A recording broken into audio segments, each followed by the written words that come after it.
Good evening. Before we begin, the chair would like to explain the plan for the next night or two. As you know, we have two separate warrants, two separate meetings before us. Both are set to begin right now at 7:30 tonight. Obviously, we can't have both running simultaneously, so here's how we will proceed. I will call the special meeting to order first. We'll go through the technical procedures to open it, including the Pledge of Allegiance. Then we will immediately call for an adjournment. At that point, we'll open up the regularly scheduled subsequent fall meeting, and we'll run through all 11 articles. After that, let's see, where are we? This gets where it gets a little tricky. Just on the off chance that we finish the subsequent tonight early enough to get to the special, I want to keep that door open. So the plan is to adjourn the special meeting till immediately after the adjournment of the subsequent meeting, unless that subsequent meeting doesn't finish tonight. Then we'd have to deal with it on, we'd have to adjourn it until Thursday. So once the regular meeting is open, we will begin with Article 1 and go through all of 11 articles until completed. And then, assuming that we do finish the regular warrant article tonight and don't get to the special, we'll start up Thursday with the special. And with that, a quorum being present, the special town meeting is called to order. Please rise for the Pledge of Allegiance if willing and able. I pledge allegiance to the flag of the United States of America and to the republic for which it stands, one nation, under God, indivisible, with liberty and justice for all. I have a point of information. Mr. Arena? I don't think it's on. There it is. Is it your intention then, if we do complete the subsequent meeting tonight, to adjourn sine die and then return to special session? Is that the intention? If there happens to be time. I mean, it's probably questionable whether we do or not, but that would be the plan. If, say, we got done with the subsequent early enough to start the special, that would be the plan. But if we don't finish the subsequent tonight, or we just finish it and we're not going to go on, then we'll do the special on Thursday. Thank you. Okay. The clerk will now read the warrant. To any of the constables of the town of Reading, greetings. In the name of the Commonwealth of Massachusetts, you are hereby required to notify and warn the inhabitants of the town of Reading qualified to vote in the local elections and town affairs to meet at Reading Memorial High School Performing Arts Center, 62 Oakland Road, in said Reading on Monday, November 10th, 2025 at 7:30 o'clock in the evening, at which time and place the following articles are to be acted upon and determined exclusively by town meeting members in accordance with the provisions of the Reading Home Rule Charter. Ms. Murphy moves that we dispense with the further reading of the warrant, except for the constable's return. Is there a second?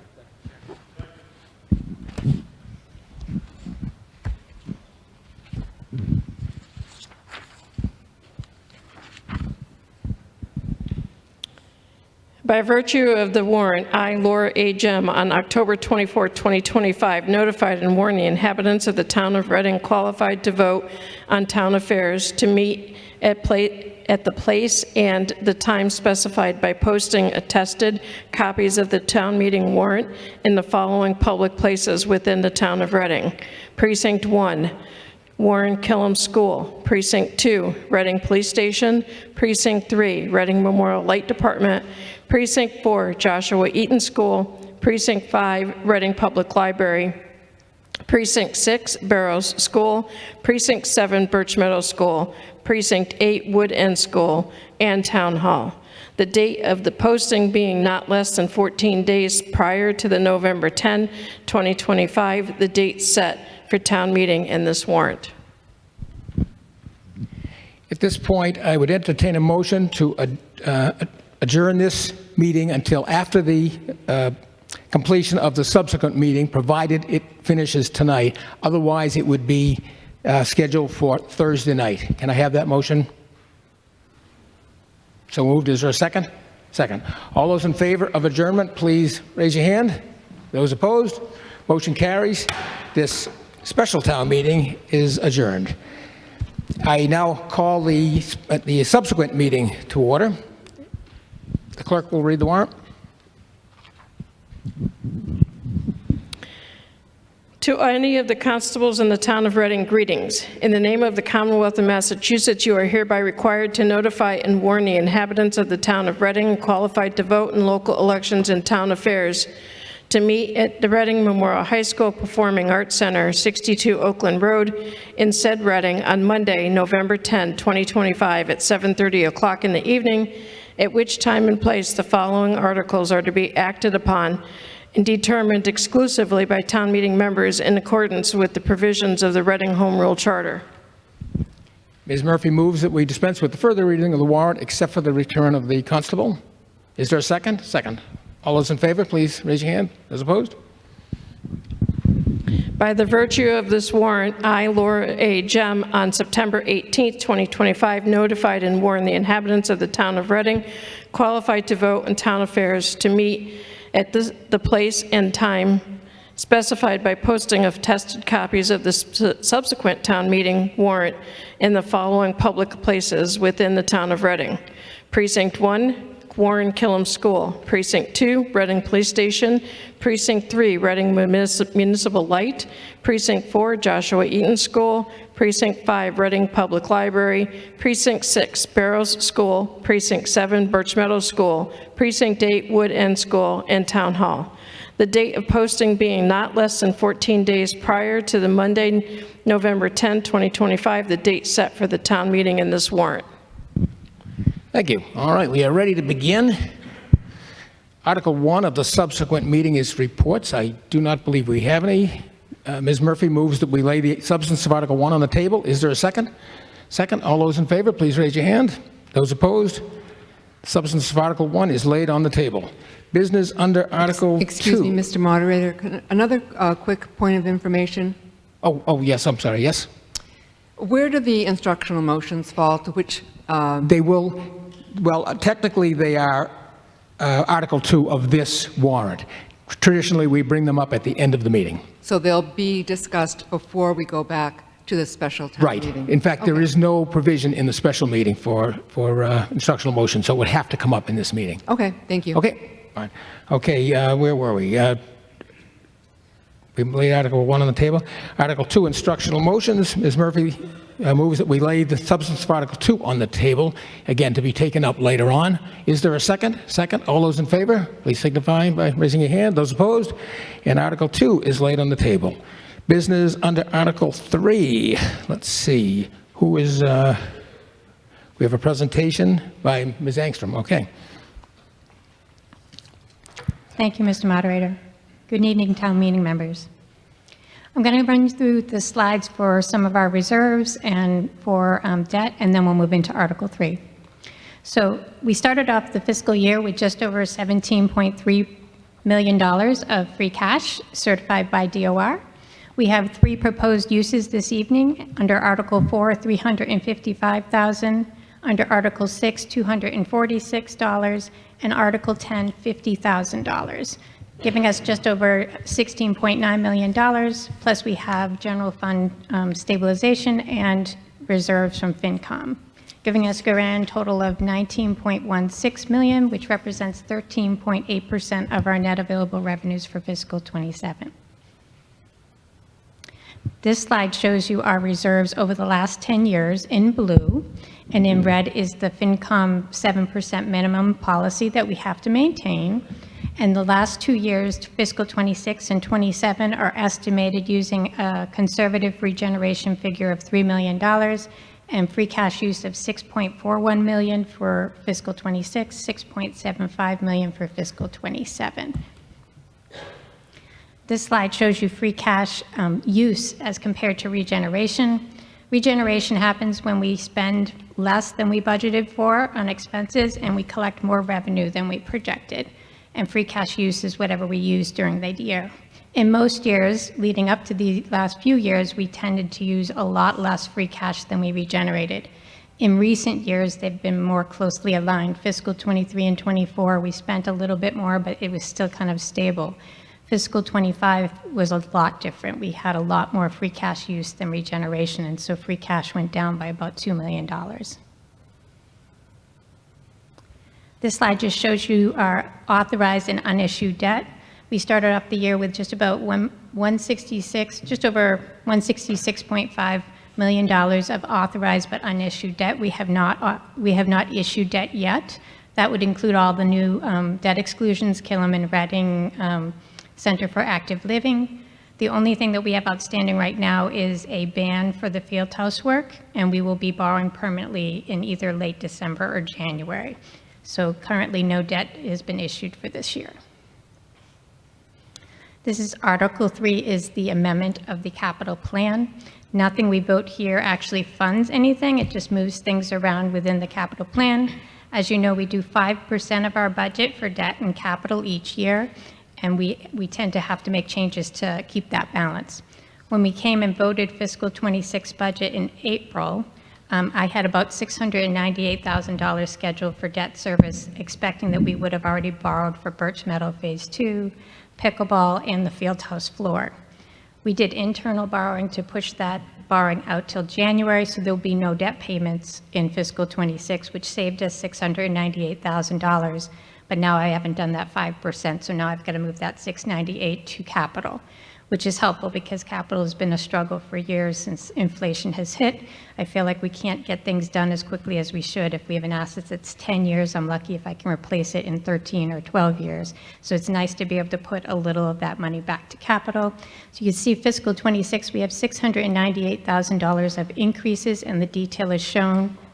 Fiscal 27, when we were starting to think about building that budget, in the interest of using less free cash, we opted to reduce that 5% minimum to 4.75 to save a little bit of money in fiscal 27. In order to do that, I had to move things out, and there are several items listed there totaling $221,500. In fiscal 28, we have $144,000 of increases. Obviously, there's a lot there, and I've moving things around just to keep that 5% balance, but also we have meetings with the department heads that actually kind of help us prioritize what's most important. What is the state of this asset? Sometimes things need to move up because things are going wrong with an asset. Sometimes we can push things out because we can maybe get another year out of an asset. So that's the balance that you're seeing here, is us moving things around to get the most highest priority things done in the correct years. This slide shows the enterprise funds where there is no capital changes for water, sewer, or stormwater. In fiscal 27, there is an increase to a water truck number 14, an increase of $50,000 to $350,000. And then in sewer, we have an increase on the pickup truck from, it's $10,000 so to $110,000. So it's $100,000 to begin with. And then no changes in fiscal 28 in the enterprise funds. Fiscal 29 for both, there would be various changes. We just highlight 3 years for you on the slides.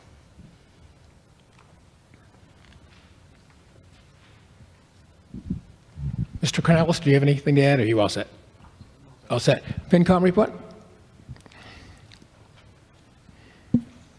At our meeting of October 15th, 2025, the Finance Committee voted 8-0 to recommend these proposed amendments to the Capital Improvements Program to town meeting. Thank you.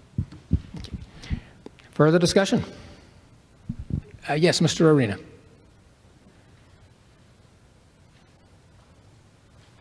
Thank you, Mr. Moderator. John Arena, Precinct 1. A question for Ms. Angstrom. In 26, can you identify which of those changes represent a move from an earlier or a later year versus new ads? Ms. Angstrom.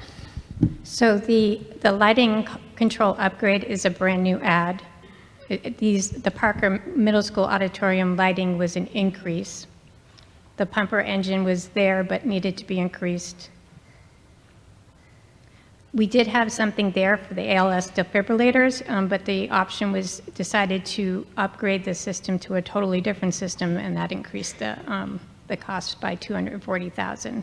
And then we just decreased road paving because we are getting a lot of extra Chapter 90 money this year, so this year it would be a little less painful to take a hit on what we have for road paving. Do you still hold the view that we can safely cut capital to 475? It's a fairly long laundry list of work that in the future, and sometimes when you look at the detail, it's tough to back up and look at the overall trend. You still feel that that's possible? It's always possible, but where we have a fire truck in fiscal '26, we're getting a lot less capital done because the truck takes up a lot of what we have to spend for capital. And so I didn't do it for fiscal '26 because we had the fire engine to buy, but we could always, change things. But there's a lot of things on there that are kind of urgent to do. There's those things for the lighting control and the auditorium. There are problems there that need to be fixed, which is why we're doing them.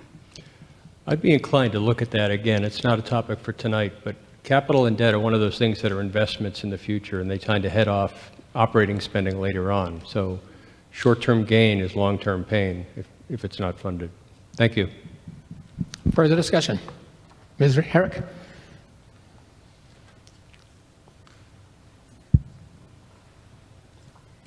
Thank you, Mr. Moderator. Karen Herrick, Precinct 8. I do remember, thank you, this body spending quite a long time discussing the facilities master plan. It was a big investment, and now it's been moved out a year. So I don't think I was at that Finance Committee meeting. I was wondering if somebody on the Finance Committee or somebody could explain the rationale for pushing a facilities master plan out and putting in something entirely new, as Mr. Arena brought up. Thank you.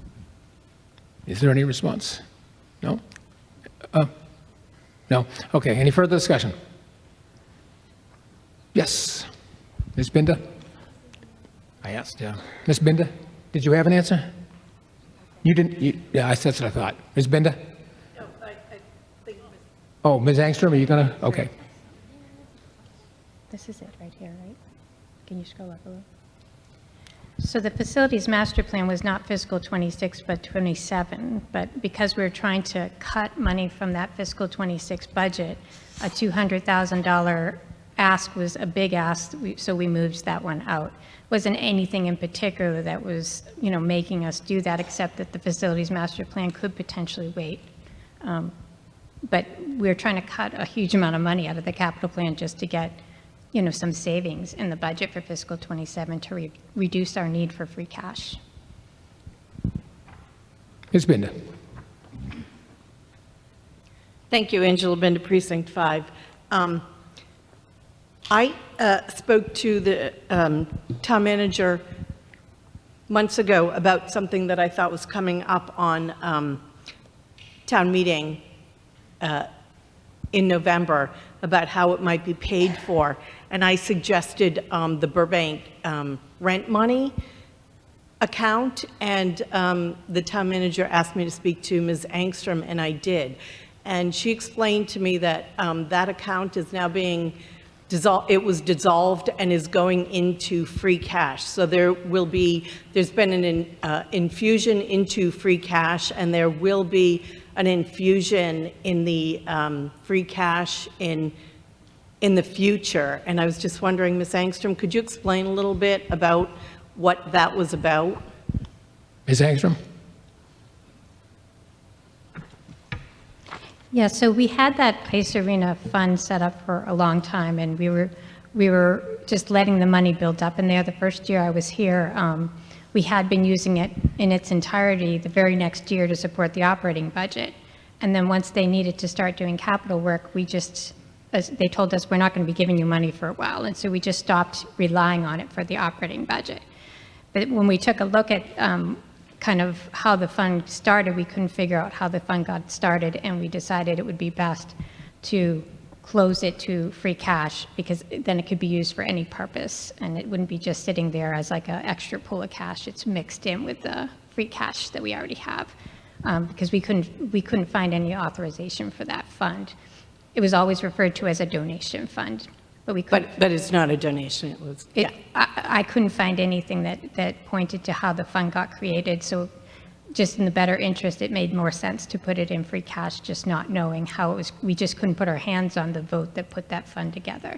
So that's an infusion of several $100,000 for this year? Yes. And then going forward, that money will just go straight into free cash, so there will be... Yeah, and so if we receive money from the Burbank Ice Arena, it would come into the general fund going forward, and it would close to free cash naturally. Okay, and so it could be used as any other free cash? Exactly. Thank you. Further discussion? Yes. Mr. Sasso. Thank you, Mr. Moderator. John Sasso, Precinct 2. So a couple quick questions. First, so this, in FY26, the 698, I looked in the back of the capital plan, so that actually brings us up to 5% for FY26? Okay. I'm curious for the Parker Auditorium lighting and the transition to Zoll, what happened? I mean, I assume those originally were in the capital budget because you're basically putting increases. Were they bid out before the capital plan was defined? I mean, Are you both, talking about Parker or the transition? both of them, you're adding 180K to a total of 230, 240K to 310. I mean, those are well over 100% increases. I mean, somebody completely missed the ball on the either estimate, or we didn't get a bid, or and I guess my follow-up question is, has both of those already been contracts been signed? Where are we with those two, and what happened with the spend estimate? So when Parker's auditorium lighting upgrade came onto the capital plan, it was put on as a placeholder. We suspected it might be more, but he thought we might be able to make some repairs and keep what we had going.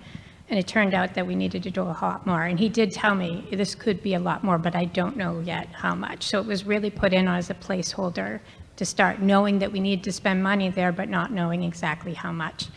I can actually ask Joe to tell you where he's at with that. And in terms of the DLS defibrillator, or the ALS defibrillators, we had money in the capital plan for monitors, but this is a full transition to a new system, and the fire chief had requested it. He could speak to that as well. Okay. And I think you covered this in your discussion, but I apologize, I couldn't fully understand. Did you discuss the offset of 698 delayed till 2026 and how that impacted this? Because I wasn't sure where that came in the process. So what happens is when we're building the budget, 5% of our budget is debt and capital. So we have our plan of what we're going to spend for debt service, and then the remainder is capital. When I built the fiscal 26 budget, I expected Birch Meadow Phase 2 to have already been borrowed, pickleball, the field house floor, and we didn't end up doing that. We ended up doing an internal borrowing to push it to January, when we would borrow for Killam and Recal and all of them together, because issuing debt is very expensive, trying to kind of minimize how many times we'd go out to borrow. And so that 698 was part of the fiscal 28 debt service, but we don't have any debt payments for them because we pushed them out to be borrowed in January, so we won't even have an interest payment until fiscal 27. And so I had to redo the balance and say 698 is how much was debt. Now I have to move it to capital to keep so that you 5%, kind of our policy of 5% of. Okay. All right, great. Thank you very much. Further discussion? None appearing. Are we ready for the vote? All those in favor, please raise your hand. And those opposed? And the motion carries. Business under Article 4, Ms. Angstrom.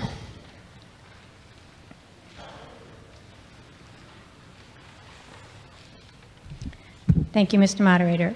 This article is to amend the fiscal 26 budget. So the first item up here is the health insurance. As you recall, we had a very high increase for health insurance for fiscal 26, and we need to boost it a little bit more because our actuals plus the 13.5% it was going up would need another $305,000. Plus, we don't even know if our demographics are the same as they were the prior year. So as a precaution, I asked for the $305,000. Workers' comp had some savings, so I'm taking that budget line item down to take that number down a bit. We spoke of the capital and the debt change. We're reducing the debt service by 698, increasing the capital by 698. We also, in April, around the time we had town meeting, received a letter from the Northeast Regional Metro Vocational School saying that their budget was going up 10.18%. And so that was bad news to hear, because we did not budget that much for their line item. So I had to ask for $240,000 there. Also, too, what I noted there was we had been having about 31, 32 kids there over the last couple of years. It's grown to 51 students. And the way things go with that is whatever their budget is, you get your prorated share of the budget based on how many students you have out of the total amount of students. So we're going to see an increase in the capital for that building that they're building and for their operating budget. Then also we had a FinCom reserve fund transfer for The high school here, we had discovered that there's spaces in the high school where the public safety radios are not working properly, and so that seemed to be a very big issue. So we asked FinCom for the $50,000. This is reimbursing FinCom so that they have the full $200,000 if anything else should come up. And then last year, we added a new rodent mitigation plan that was funded by ARPA. And now we're trying to build it into our budget, and this would do that so that annually we have rodent mitigation for this program in our operating budget. The grand total of this is $555,000, but we also received $200,000 more in state aid than we projected, so the free cash ask is $355,000. FinCom report.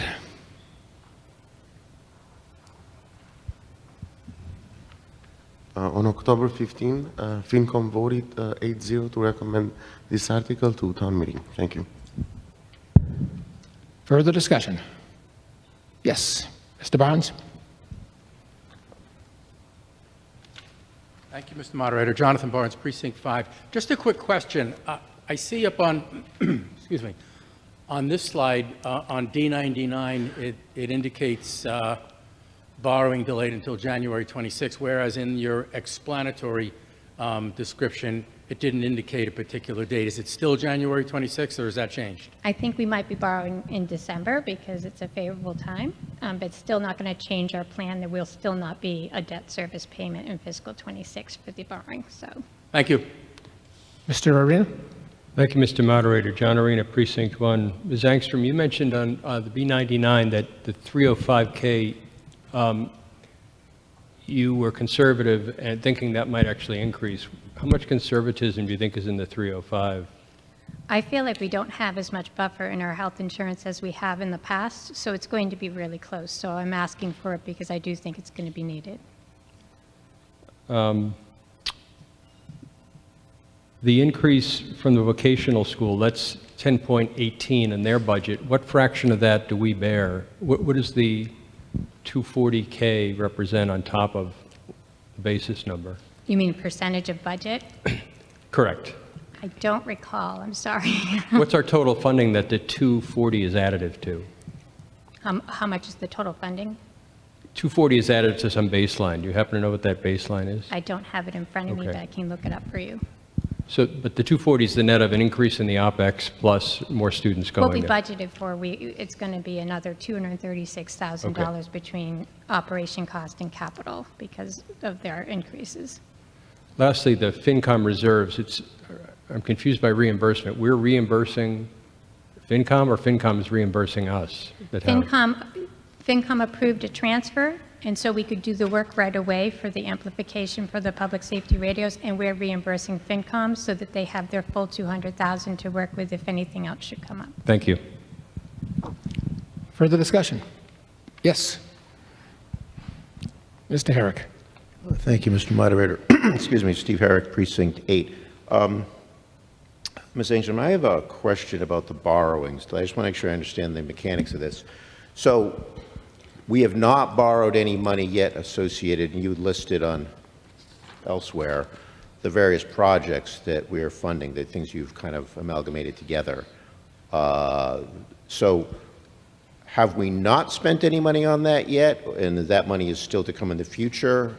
If we do have the money, are we accruing interest on that? How is that? Just walk me through how that works so we all understand So what back we're in really pushing August, out. we did what they call an internal borrowing, which is borrowing from your own reserves, which is allowed by DOR Okay. with a select board approval. And so we did an authorization for Killam, for Recal, for several projects. It was a pretty good size internal borrowing. I want to say it was $8 or $9 million, which is a lot for us. But it allowed us to be able to push that borrowing until January, and then there wouldn't be any excluded debt on the fiscal 26 bills, but it also allowed us to do more capital in fiscal 26 if I did that. Okay, so there hasn't been any interest or anything accruing because we borrowed it from ourselves, although there Yeah. would be the offset of whatever we would have earned on that money that we borrowed from ourselves. Exactly. Okay, thank you. Further discussion? None appearing? Are we ready for the vote? All those in favor, please raise your hand. Those opposed? And the motion carries. Now, business under Article 5, Ms. Murphy moves that we lay the substance of Article 5 on, move to indefinitely postpone the substance of Article 5. And I will explain why that is happening. Because of the way it was worded in the original warrant, it couldn't reflect the motion that the Select Board wanted to make. So instead of trying to finagle this one, we've put another article into the special warrant, which would come up after this. So in other words, it's just being replaced by what they really wanted to accomplish. So we have a motion to indefinitely postpone this article. Is there a second? Second. Any further discussion? Not appearing. All those in favor of indefinite postponement, please raise your hand. Those opposed? And the motion carries. It is indefinitely postponed. Article 6, Ms. Angstrom. Thank you, Mr. Moderator. By the way, excuse me before you start, just to let you know, when we get to the charter votes, I will switch to lining up behind the microphones, but I thought we could probably get through these first few without doing that. I'm sorry, Ms. Angstrom, continue. So this article is to approve prior year bills. We have two. One is for the sewer department. It's for the city of Woburn. We have 22 homes in Reading. They're actually connected to Woburn Sewer. We charge them through their regular Reading water sewer bills, and Woburn forgot to charge us. And so we got the bill in, I think, October 1st, and I'd already closed the year. So we have to request to pay that from sewers reserves. And then Next Step had a volunteer that was doing some work over at the Matera cabin and didn't put the reimbursement through until October 1st. That's $246.03, and that would come from free cash. Is there a FinCom report?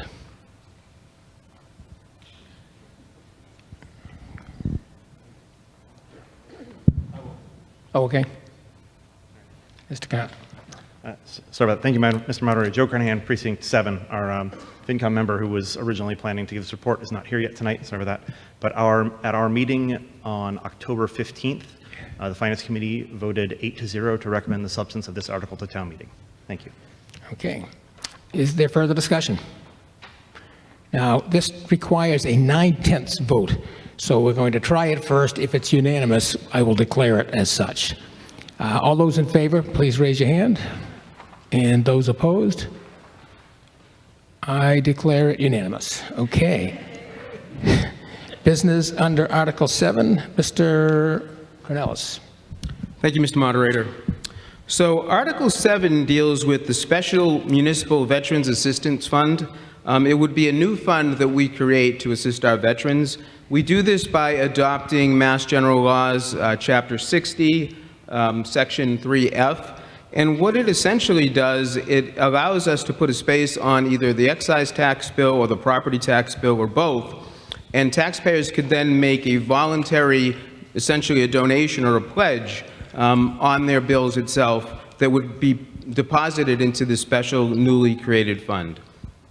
The fund's going to be managed by our veterans agent. He's here tonight, Will Valier. And it's going to be invested by the treasurer. There'll be oversight by the finance department. And the fund will be used to support veterans and their dependents that are in need of immediate assistance. So food, transportation, heat, oil, that would all be readily available. I know a lot of veterans do get veterans benefits, but sometimes it's not enough. Sometimes they're having a tough month. And right now, the veterans agent doesn't really have any mechanism to help out these veterans. So I look at it as another way to thank our veterans and maybe make a small difference in their life. Tomorrow is, of course, Veterans Day, so the timing seems good to do something like this. And again, it's totally voluntary. There's no cost to the taxpayer unless they want to contribute. So, thank you. FinCom report.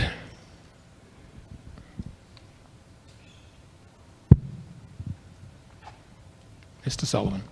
Thank you, Mr. Moderator. John Sullivan, Precinct 7, and Finance Committee. At our October 15th meeting, the Finance Committee voted 8-0 to recommend the contents of this article to town meeting. Thank you. Bylaw Committee report.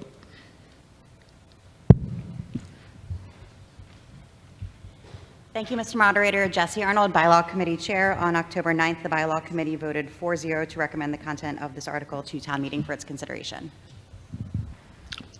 Ms. Herrick.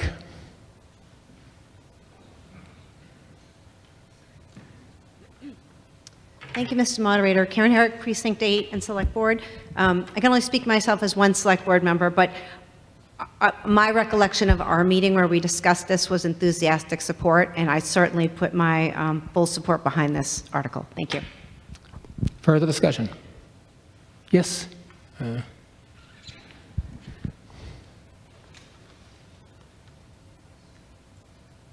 Thank you, Mr. Moderator. Linda Snow Doxer, Precinct 1, Beaver Road.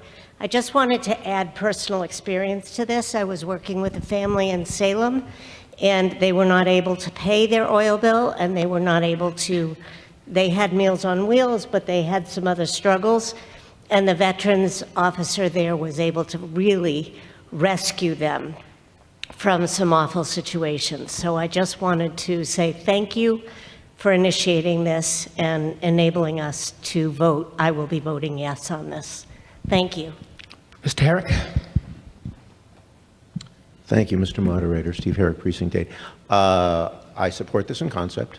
I just want to make sure we all understand what we're voting for. So this is a little lax in the details, but it says, may voluntarily check off, donate, and pledge the amount of money which shall increase the amount already due established fund. So what does that mean? Do they select the amount of money that they want? Does it change their taxes, or does it just come out of the taxes they're already spending? And could they go in and say, well, I want to donate $100 or $1,000 for my tax? I'm just trying to understand mechanically how this will work for the residents. And then that certainly has implications. I mean, if people get enthusiastically behind this, which would be great, I'm thinking that would have an impact potentially on town budgets and how you guys have treated that going forward. Mr. Cornelis? Yes, thank you. Yeah, so the amount could be any amount. They can select an amount, put in any amount, so it won't be a percentage of a tax or whatnot. They would essentially check a box and put $50, whatever they wanted to contribute, and that would be handled separately under a separate account. It would be accounted for in the budget, but it's earmarked specifically to this fund, so it can't be used for other purposes. And I know that our agent is putting together some guidelines around it. There'll be an application, so it won't be just done, you know, at his full discretion. There'll be an application process that goes along with it. Does it change the amount that the person's actually paying in taxes, or does it just direct dollars that they are paying to the specific fund? I believe it just directs dollars to that. I don't think it changes the tax amount. Is that right? Who knows the answer? Ms. Angstrom? So for instance, if you had a $100 motor vehicle excise bill and you got this and there's a box there that says, would you like to donate to the veterans? And let's say you put $25, you would write a check for $125 and we would pay your excise for $100, and then the $25 would go into a separate fund for veterans assistance. Yep. Okay, thank you, I understand. Mr. Cool? I'd just like to mention that for tax year 2026, even if you take your standard deduction, you can still deduct charitable contributions up to $1,000, or I think $2,000 for a married couple. So if there's a way of making this, qualifying this as a charitable deduction, charitable contribution, that might incentivize people. Mr. Cornelis? Yeah, just on that point, because that came up at FinCom, and we did check, and it does qualify as a charitable donation, so it is tax deductible. So. Okay, further discussion? None appearing. Are we ready for the vote? Oh, it was in the back, excuse me. Oh, in the back. Yes, I'm sorry. Oh, was there not? Okay, I'm calling you. There was another one over there, too? Okay.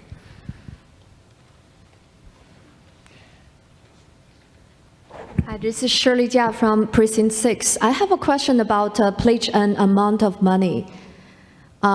Is this enforceable? Yeah, if it's a donation, it's a donation, but a pledge, you don't have to Ms. Angstrom? act on it. It's entirely optional, and it's a one-time thing. So if you're getting a motor vehicle bill and you see that and you want to give, you give. If you don't want to give, you don't. And Yeah, that is a donation. A donation, yes. Yeah, but donate and pledge an amount of money. Can we delete and pledge an amount of money? Oh, are you saying in the motion? Yes, Because if you pledge a donation, you don't have to carry forward with your pledge. Mr. Carnahan? Oh, somebody from the Finance Committee?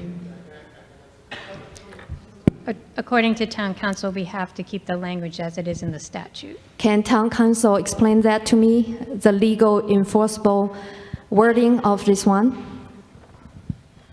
Town council? It's a good question. It's the language of the statutes. That's why it's reiterated here. I mean, I think the way that this will work in practice is if you're pledging the money, you're giving the money at that time. If someone just says, in the future, I'm going to give money, we can't come after you for those funds. Yeah, but there's case laws against such wording. I don't know the answer to your question. I mean, this is the language of the statute, so that's why we have it here. If someone pledges money to give to the town, we can't come after that person if they fail to give those funds.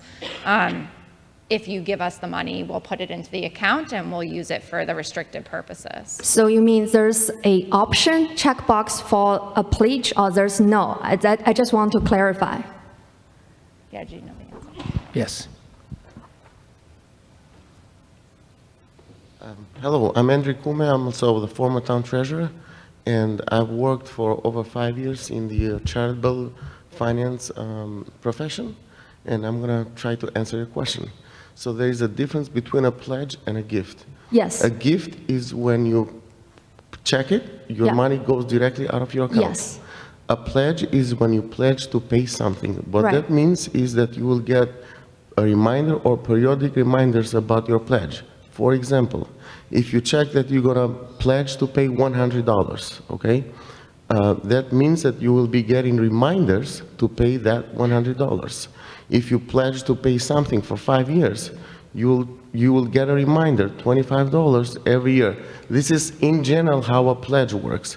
I But understand that. A pledge is a commitment Yes, to pay, okay? Yeah. That's the only difference. I understand In that. practicality, when I was the town treasurer, this is probably going to go through Invoice Cloud. They're very flexible, and they can they can do it different ways. For example, if you wanted to pledge, you'll click it, and it will automatically remind you to pay that.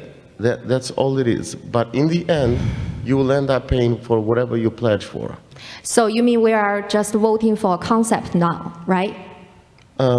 Repeat that again, sorry? I'm all for this concept. So if we are all voting for a concept, I'm okay with that. If we are voting for a actual language or a checkbox in those excise bill or the property tax, I wanted it to be clear if it's a donation. Because if it's a pledge, then we have to allocate manpower, resources to chase after the pledge. I wanted it to be clear it's a donation, not a pledge. Then we don't need to allocate human power and enforcement debate whether we want to, enforce the pledge. Yes. So the other thing to keep in mind is there is accounting principles behind it, and a pledge is accounted differently in the books as a gift. So in higher education or 501c3s, they do put pledges in their books. So there's a lot of things that go behind it. I understand that. But these are all details, okay? They can easily be fixed by either the treasurer or the account or Sharon. So we are just voting for a concept, right? I just want to get answer for that. Sharon will answer you what Okay. more than Ms. that, but Engstrom? this is- So the plan is to have one box that is donation. There would Okay. be no box that says pledge. We don't have the manpower to chase after a pledge. So That is perfect to me. Thank you so much. Further discussion? So somebody over here? Oh, yes. Oh, no one else? Is there somebody on the other side? There was before. No? Okay, are we ready for the vote? All those in favor, please raise your hand. Those opposed? And the motion carries. Now, as we go into Article 8, we will now start enforcing lining up at the microphones. I suspect there'll be more discussion on these. Also, I remind you that the warrant spells out the potential changes to the charter. If you have any discussion or you have any proposed amendments, they need to be about the pieces that are being proposed to be changed. Okay, I'm not sure who is the first speaker.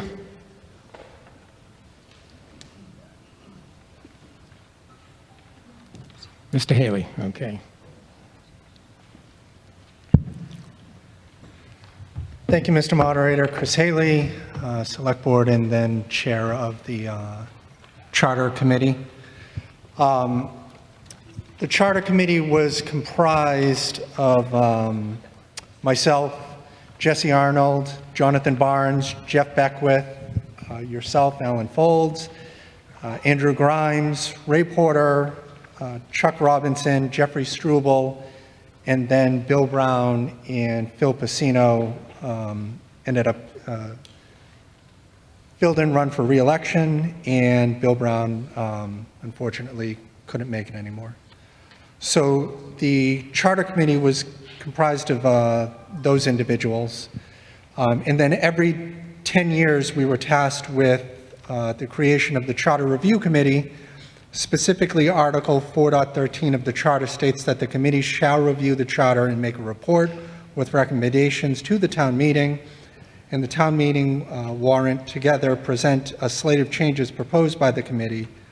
Amendments approved under Article 8 will be presented, if approved by the Attorney General, for its consideration at the ballot at the annual town election in April of 2026. The amendments proposed under Article 9 fall outside that scope of the amendments that the town may adopt through the Home Rule amendment process. So Ivrea can always explain the subtle difference between the two. Are we going over 8 and 9, Alan, or how did you want to? Yes, discussion, I will allow discussion on both 8 and 9, but technically only the motion under Article 8 is before us. That's what we will vote on. Following that, we will vote on the substance of Article 9. Okay. But just to reiterate, discussion is open on both. All right.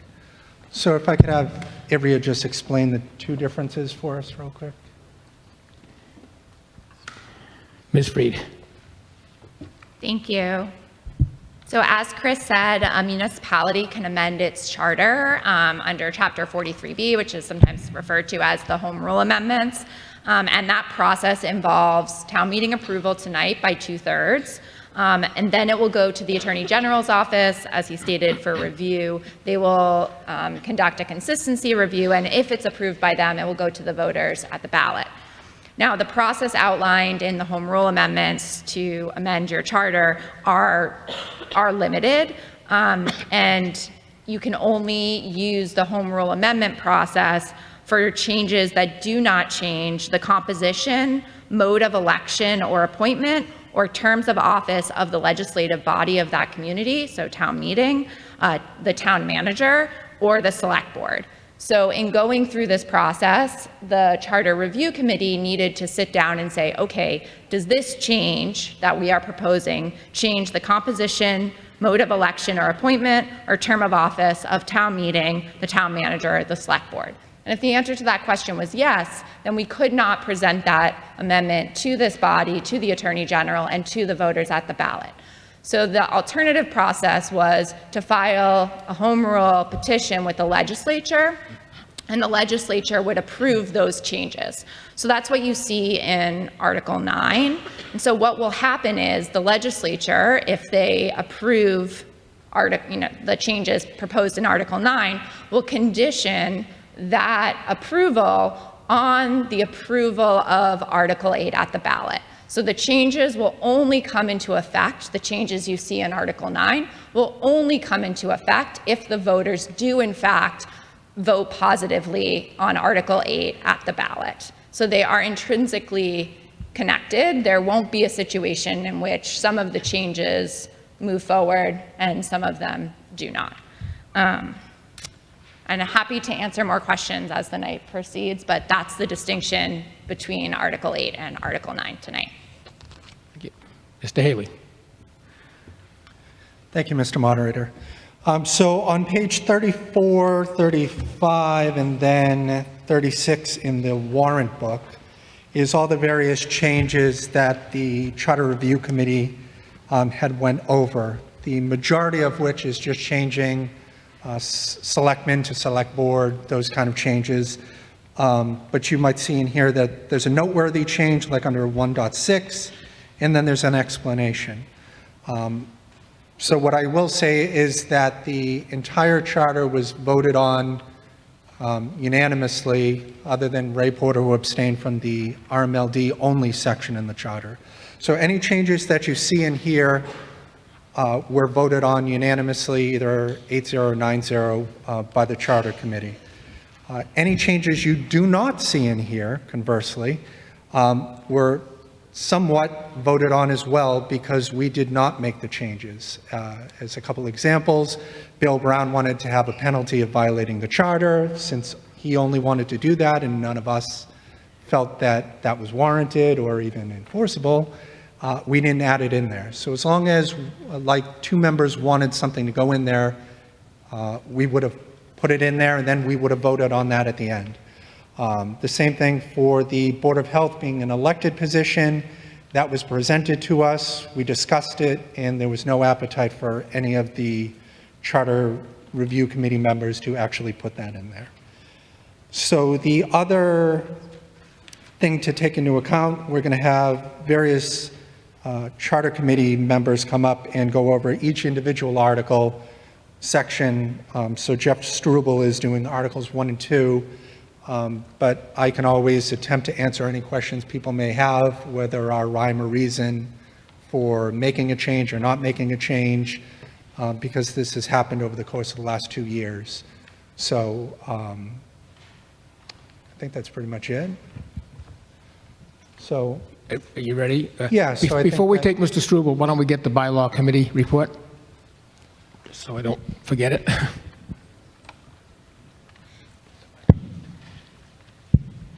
Thank you, Mr. Moderator. Jesse Arnold, Bylaw Committee Chair, also Charter Review Committee member. On October 9th, the Bylaw Committee voted 4-0 to recommend the content of this article to town meeting for its consideration. Thank you. Okay, Mr. Struble.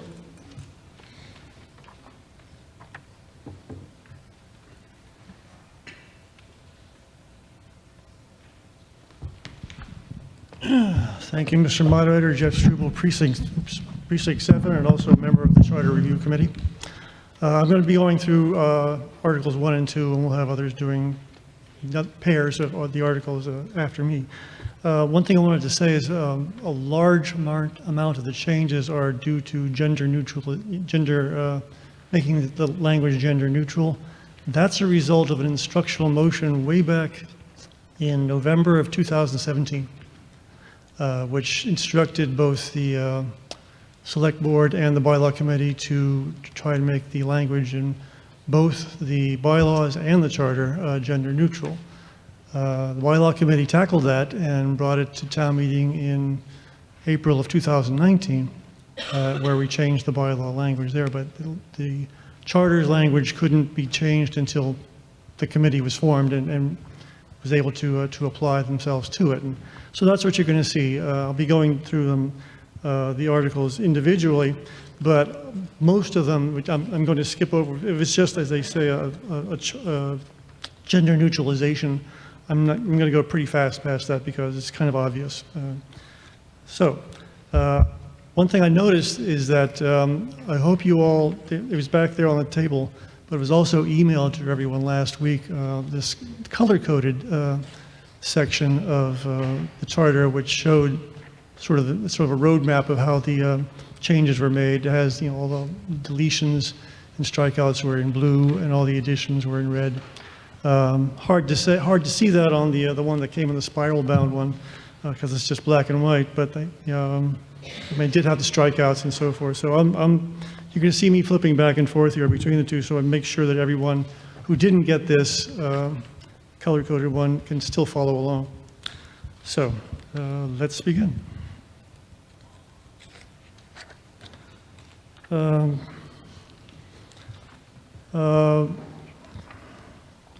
First, 1.2, obviously, gender neutralization. 1.5, using select board instead of board of selectmen. That was also specifically contained in the instructional motion. That change was specific, so you'll see that a lot. Down to definitions, ex officio, changed it from, to a plural to there. Here's an addition, which is, I guess they call it substantive correction, and that's in local news medium. This reflects what we have now. We used to just have newspapers. Now we have channels, information communication to which the general public has access to the town. And since we now do have a dedicated website for the town, we thought we'd include that in the charter because that's a very good place to get information for and that'll be literally a local news medium. Majority vote. This is one that's now it's going to be subsumed by Article 9. But this is what might be confusing to those who only have the spiral-bound one because it has all the original language still there. Whereas if you saw the color-coded one, you see how it was modified and put into Article 9. Essentially, what was done with that one was just to make it very simple. Previous language had sort of itemized which committees and so forth it applied to. This just turned down the definition of majority vote to mean the affirmative vote of a majority of those present and voting, provided that a quorum of the body is present. That's it. Short and sweet, and did not need all these other qualifications that you see struck out there in your color-coded one. But that will be in Article 9. And you'll, I think if you go to page 37 of your spiral-bound warrant, you'll see it there under Section 1.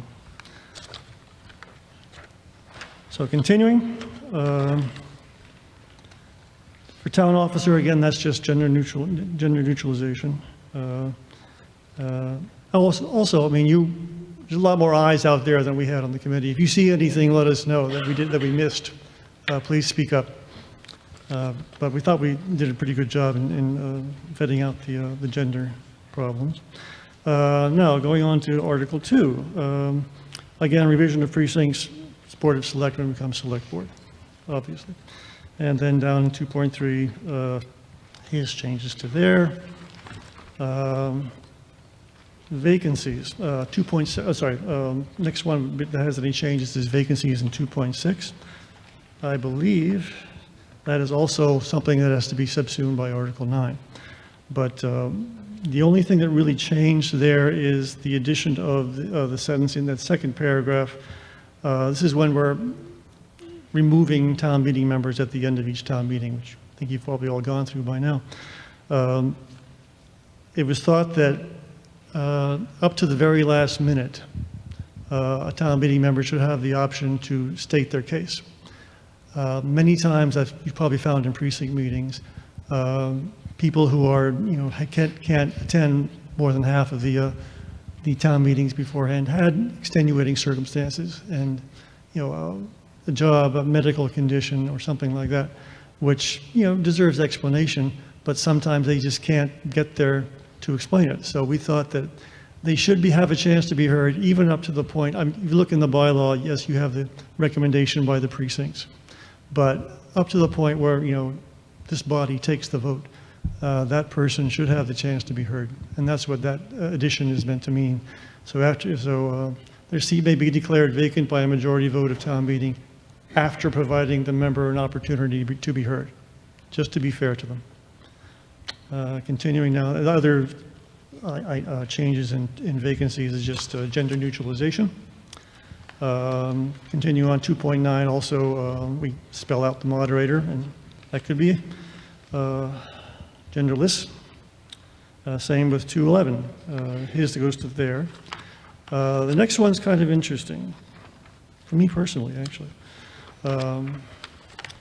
Both 2.12.1, Finance Committee and Bylaw Committee, it was thought that the situation would occur that the appointing committee, which is in the Finance Committee, it's the Finance Chair, the Chair of the Select Board, and the Town Moderator, would be voting for the reappointment of the Chair of the Finance Committee. Same deal with the Bylaw Committee. That's why it's also in 2.12.2. As chair of the Bylaw Committee, when I was chair, this did occur. I had to vote for myself, and I did. Well, I mean, there's a reason for it. One, I think I did it twice. Once was there was nobody else there, but the other was the other members of the bylaw committee were quite young. I mean, or not young so much, but new. And all the old hands had sort of dropped off except me. So I thought, well, it's either me or a rookie, or someone who's had excellent intentions and also good background. But I thought it would be better for the committee if I voted for myself. However, that, when you look at that on the face of it, does seem like a conflict of interest, both of them. So the idea was that if that situation were to occur, and it will, that in that instance, the various committees, finance and bylaw, would then appoint someone to take the place of the chair on the appointment committee, who would not be subject to reappointment themselves. So they're not, again, you wouldn't just put one reappointment person in there for another. You'd have someone who's got some time left. And that's the idea that in both of these sections, the appointment committee would be as fair as possible by not having someone biased towards experience, shall we say, or have any kind of a possible conflict of interest. That happens for both the Finance Committee and the Bylaw Committee, and that's what those two sections are about. Continuing on, 213, again, that's just gender neutralization. Also down, all the way down. Now then, the next one, okay, yeah. Everything, even the 2.14, that's also gender neutralization. Next one of substance then is 215, referendum petition. And Irvia, please correct me. I think this was a town council recommendation. Yeah. For clarity, yeah, she's trying to get clarity. What it really is trying to do, I even have a great explanation of it. It specifies the order of procedures and the timelines needed to file a referendum petition. The way it's worded now, it sort of couches things in sort of indistinct times where the petitioner has to, petitioners, let's say that, have to gather their signatures and somehow have the Board of Registered Voters verify them before submitting it to the Select Board, who then has, some various time constraints to what they have to do. This essentially says that the first place to go is the Board of Registrars with your petitions, and you have 7 days for that, and this is also important. Remember what those days are. 7 days is business days, days in which the town hall is open, so not Friday, not Saturday, not Sunday, it's not counted. So literally you could have almost 10 calendar days to gather your petition, your signatures. And then you, instead of having to say, somehow have the Board of Registered Voters review it, you give it to them directly before you even talk to the Select Board. They have then 3 days, again, business days, days that the town hall is open, to confirm that at least 3% of those registered voters on their signatures are valid. You have to confirm that. And that still, it doesn't really change the requirements of the previous version, but it now puts it into very clear, orderly fashion. So it says the Board of Registrars shall certify whether the petition is signed by no fewer than 3% of the registered voters. Then, next step. Upon certification, the Board of Registrars shall immediately notify the Select Board by, I assume by letter or by, in written form. And then the Select Board has 10 days. These are calendar days. Remember, anything after 7 is a calendar. You don't count the calendar days, so you don't give them Friday, Saturday, and Sunday. That counts in the calculation of the time. within 10 days, if the Board of Registers, that the petition contains the requisite number of signatures, then they have to, then if that's, once that's received from them, they have to call a special election. And that's no different from what was there before. And they have 35 days to do that, but just to be frugal, I guess we'll say, if that they're within 60 days of another general election, because elections are expensive, as you know, then they have up to 60 days to delay it and include on that next election the referendum. So this is just sort of making again a roadmap of how this can easily be done or be done in a timely manner, so it's very clear and everyone understands it. I think people, last time I remember there was a referendum, it was very confusing, I think, to the people as to when things had to be done, to who, and how it had to be done. This is an idea, this is an effort to clarify that process and make it understandable to anybody who wants to do that. And I believe, yes it is, that concludes Articles 1 and 2, and, excuse me. I assume, Mr. Moderator, we take questions now?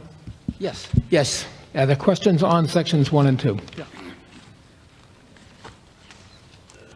Oh, I'm sorry, right here. Yeah, we're going to line up from here on, so. Thank you, Mr. Moderator. Jeffrey Dietz, Precinct 5. Do you want typographical errors to be mentioned? Absolutely. Here and now? Yes. Okay, like the words for 2.15.1 referendum petition, you have a period after the word signatures. I don't think it belongs there because the sentence is continued by the words call a special election. Sorry, repeat where that is? It's in the middle of 2.15.1. Within 10 days after receipt of the Board of Registrar's certification that the petition contains the requisite number of signatures, there's a period after signatures that should not be there because the sentence continues with the words call a special election. And 35 should be hyphenated, I think. Okay. I believe we caught that already. Okay. That's it. Okay. It needs to be added in. Hi, Lynn Arenas, Precinct 1. For clarity, because the 7 days has a reference to see Section 8.5, if the person is more interested in the 10 days and doesn't remember what Section 8.5 said, could it say within 10 calendar days or 35 calendar days? Or at least another recommendation to look at 8.5, so someone is not confused thinking they have to race for the, or they have to do it faster because it's calendar days. Ms. Freed? So the recommendation is that the charter be consistent. So if we are going to add calendar days versus business days in one section of the charter, then we would need to do that throughout the charter because it could have unintended consequences if you put it in one section and not the other. So historically, our charter has not identified calendar day versus business days and instead has directed the reader to the definition section. So it's a policy decision. From a legal standpoint, it doesn't really matter, but what you need to do is be consistent with whichever option you do choose. And so going forward with the suggestion that you make, we would want to be consistent and change it every single place it appears. In that case, could see Section 8.5 come right at the beginning instead of only after the 7 days? So I don't think there's no need to refer to it for more than 7 days. So again, it's a policy decision whether you want to include C Section 8.5 in the charter. Since the charter's first adoption, whenever there's a days reference that's that's 7 or fewer, you have always put C Section 8.5. That was not changed by this Charter Review Committee. If you want to remove it here, I think it's fine to do so and not remove it elsewhere, but it does at least seem a little strange I didn't mean remove it from the referendum petition. I just meant put it at the very beginning of the sentence for clarity, but. And I had one other point of information. Are we voting on the entire Article 8 as an entire thing? Yes. Or just section by No, section? we'll discuss it section by section, but we'll vote an entire article. We will vote on any potential amendments, which brings up, before we ask anybody else to speak, Mr. Dietz, you made a proposed amendment to remove the period or add the period? It's not necessary. It's not necessary? It was caught. Oh, okay, never mind. Okay, yes, Mr. Grant? Thank you, Mr. Moderator. Tom Grant, Precinct 4. Just in the spirit of small changes, Section 2.12.1. In the red text, chair is not capitalized, chair of the Finance Committee, but in the black text, chair is capitalized. I don't know if that's a necessary change. And then, Is there any objection to that being part of the main motion? Okay, we'll accept that as the change. and it happens again in 2.12.2 with chair of the Bylaw Committee. Okay, I would ask well, let's make sure. You have that? Same question, is there any objection to us changing that? None appearing, okay? I have another comment. Do you want me to go to the? No, it's all right. So in the definition of majority vote, I think we do change the meaning with the change here. So we say, What section? it's in the definition, so 1.6. The crossed out language says that the majority vote is majority of the number of members specified in the charter. So FinCom has 9 members. Say a quorum is 5. But you need to, all 5 would have to vote in favor for it to pass, right? What's left here just says majority vote means the affirmative vote of majority of those present. So if 5 people are present, then 3 people voting in affirmative could get something that passed where before it would have been 5. So it does actually make it easier for something to pass with fewer people voting in favor of it than what was originally written. Ms. Freed? Thank you. Yes, that is correct. The intention of the Charter Review Committee was to make majority vote defined as you just described it. So it's going to just require a majority of a quorum present at a meeting voting. Whereas now, you're right, it's a majority of the board or committee as constituted. So it does have a change, and that's why we have it in Article 9 going to the legislature and not a change that is something that town meeting and the voters can accomplish, because it does change the mode of appointment of the town manager, for example. If there's only 3 members of the select board at a meeting, town manager could be appointed now by a 2-to-1 vote, where under our current charter, in that situation, a town manager would require a 3-0 vote to be appointed. So that change is going to the legislature for that reason. Okay, I guess the purpose of my comment was to point out it is, I think, a substantive change, and it was presented as not a substantive change. I don't actually know that I have a recommendation right now, but maybe just something for people to think about. I think in the roadmap did call it a substantive change. I'm sorry, can you say that again, please? Okay.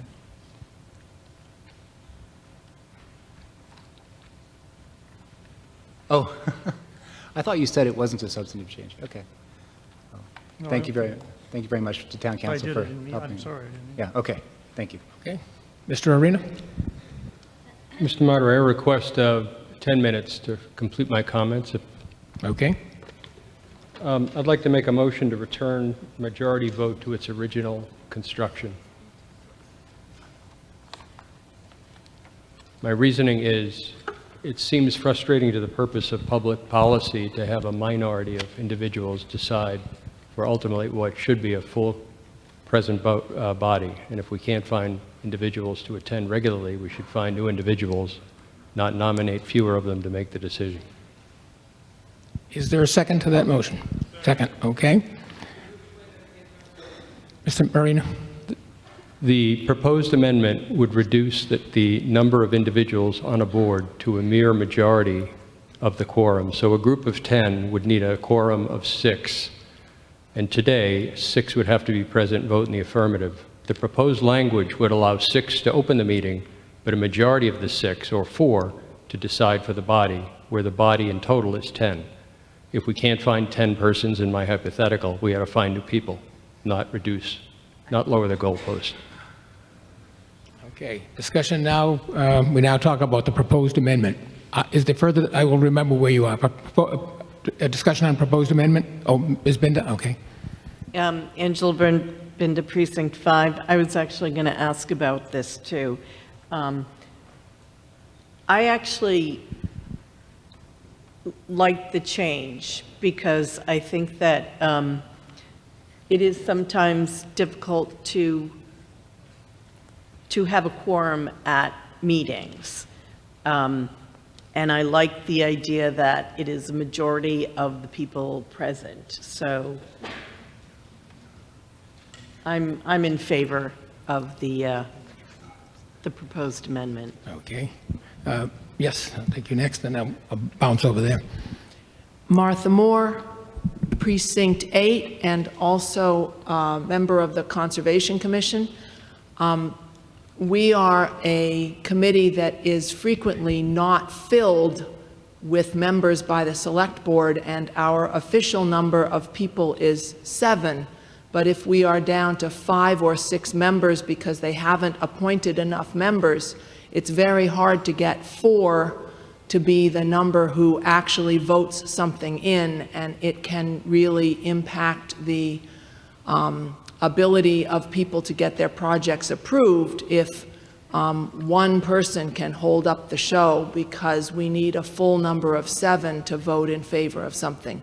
So I very much approve of this change for the benefit of all the people coming in front of committees that do not have a full slate of members on their committee. Thank you.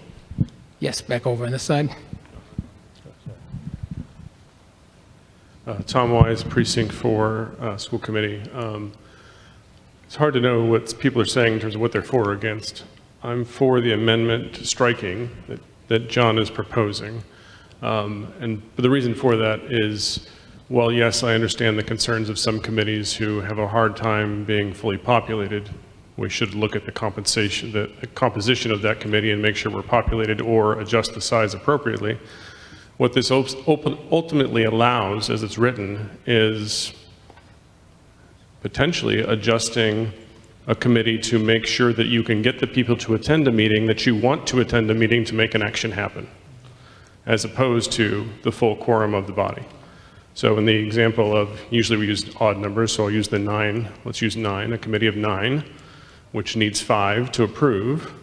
If I'm going to go and say, well, I know I'm not going to get 5, but I have 4 friends who are going to approve it, I'm going to schedule a meeting where I know I can get those 4 people to attend, and one more person who may say no, but 4 of 5 would now pass it, and I would be able to get past what would be a quorum of otherwise needed. So for that reason, I'm fully in agreement with John's striking of this, and if we have challenges fulfilling our bodies, we need to hold the Select Board accountable for filling them, or other appointing agencies for filling them, or adjust the sizes to be reasonable to what is necessary for that body instead. So thank you. Ms. Alvarado? Thank you, Mr. Moderator. Vanessa Alvarado, Precinct 5. I have a question as far as, are there any state implications for what constitutes a majority on a committee? Ms. Freed? So under the open meeting law, is that the question? So under the open meeting law, the default rule is that a majority of the board is a quorum and a majority of those present can act. So Reading's rule here, what's in your current charter, is not the norm. It's different than what we see in most communities across the Commonwealth, where a majority of those present can actually take action.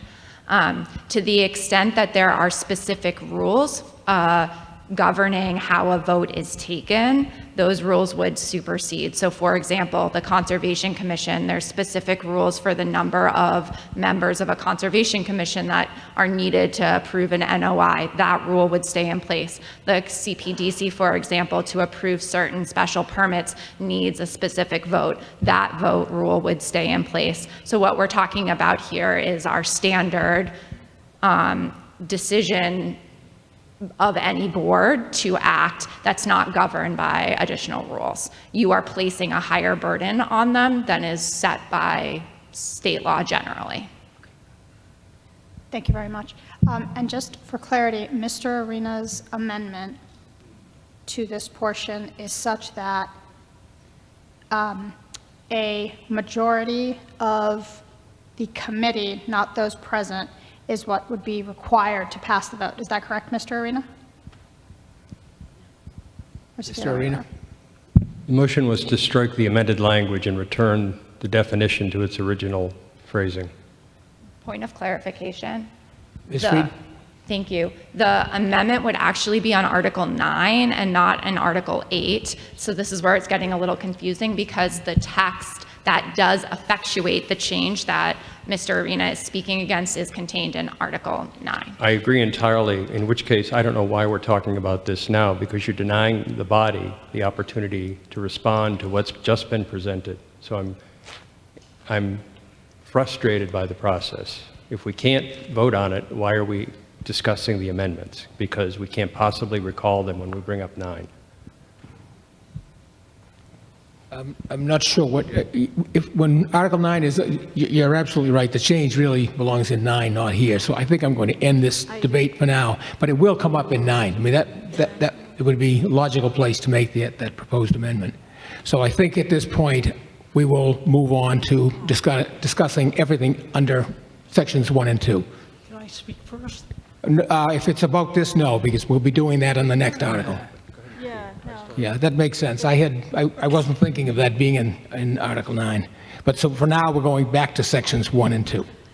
So those of us who had comments will come back? Yes, All right. you'll be able to come back, sure. Okay, any further discussion on section 1 Point and of 2? order, Mr. Moderator? Mr. Arena. I had asked for 10 minutes. I'd only gotten to 1 point, sorry. Oh, yeah, but... And I spoke for like 45 seconds. Do you have other things to talk about? I have a few other questions in the entire section. Oh, okay, then return. Question for Mr. Haley. Is it the case that in each case, all of the strikeouts represent deletions, all of the bolds represent additions? There's no other language in the text that represents a change that isn't documented in the packet that we all picked up weeks ago or 2 weeks ago, to the best of your knowledge? So to the best of my knowledge, probably not. The Red Line Charter has been on the town's website forever, and that's what we voted on at the Town Charter Committee. In the packet itself here is 2 chopped up kind of versions. Okay. I am also concerned that while question 8, Article 8, refers to a text that is amended with strikeouts and bolds, et cetera, not all of the document that we were provided prior to tonight is treated in such a fashion. Some of the material under 9 does not contain the edits. I note that tonight and only tonight were copies passed out, and if you were good enough to get one, good for you. But if you don't have that master copy, you won't know necessarily when we get to the 9 language what's the original and what's been amended. And it strikes me, just as the earlier article, Mr. Moderator, that you, I don't know if you laid upon the table, I think it was indefinitely postponed. I don't know how this body can debate Article 9 with the proper copy having just been delivered in their hands tonight. Excuse me, that copy was emailed to you and to all town meeting members last week. That may be true, but for those of us who picked up a paper copy and trusted it to be correct and accurate, it isn't.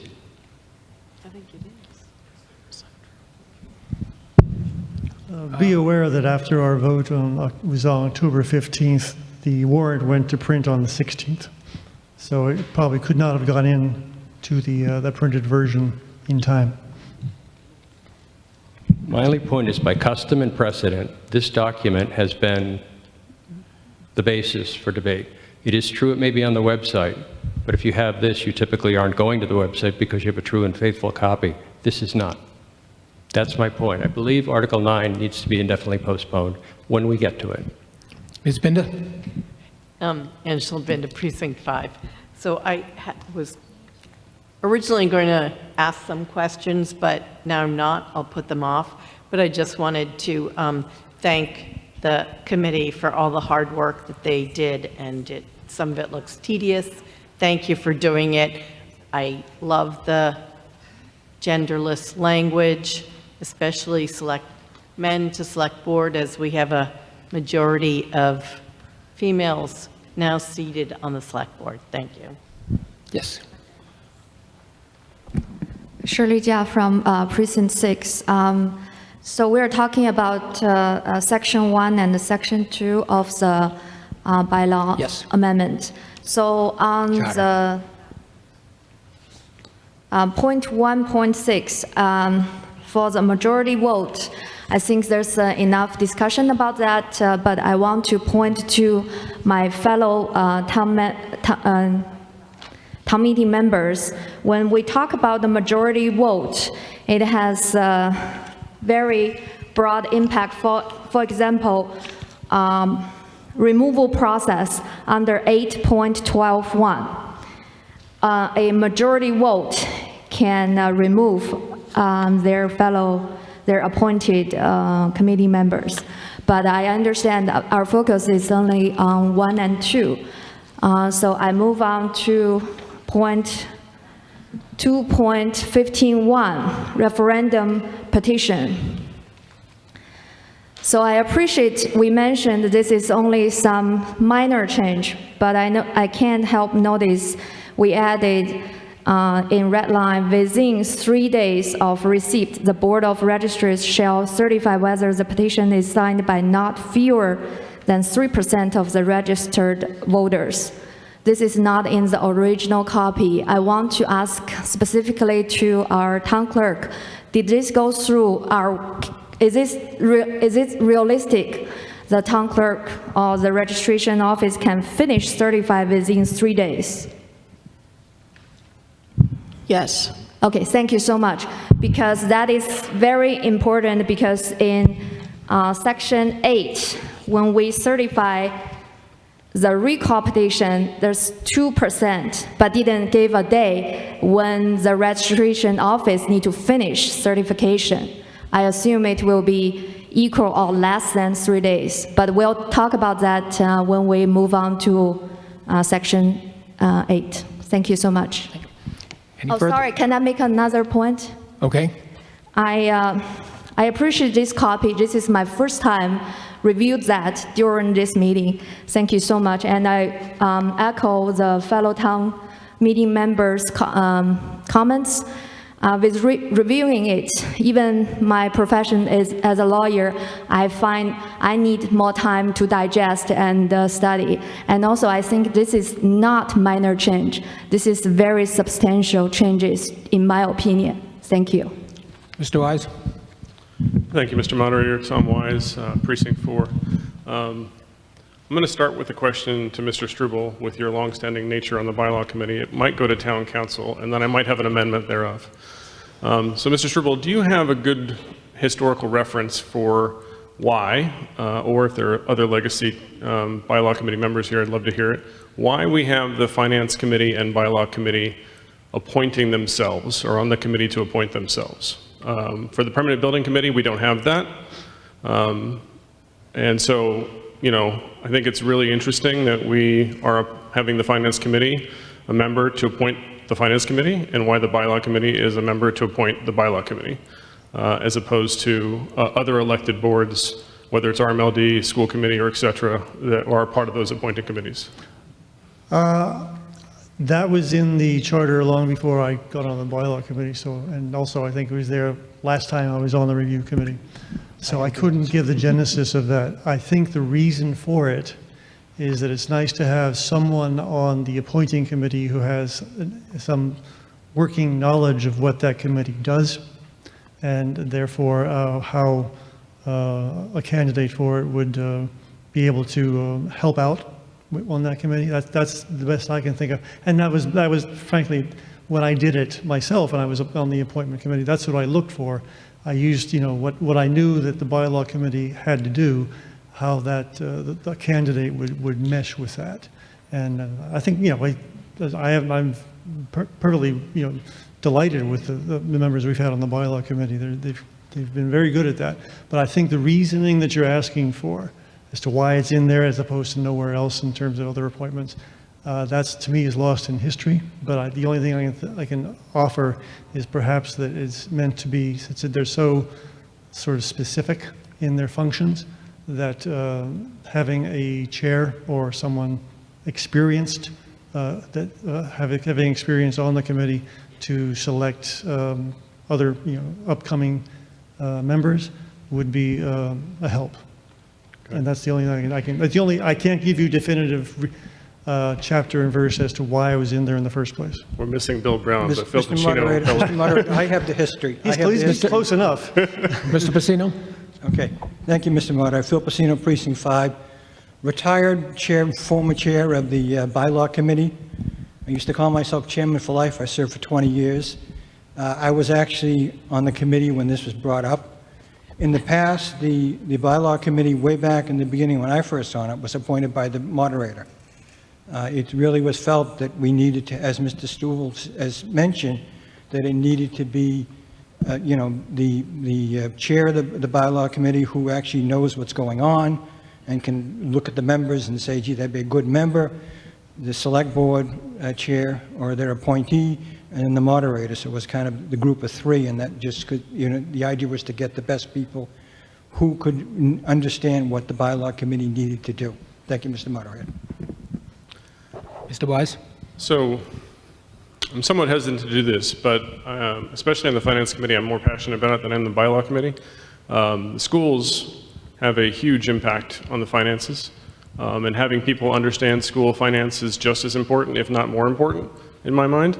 I think we have a really good working process with the Permanent Building Committee where the chair attends the meeting but does not vote, and so the chair provides great feedback into what a Permanent Building Committee member would be able to add or how that might go.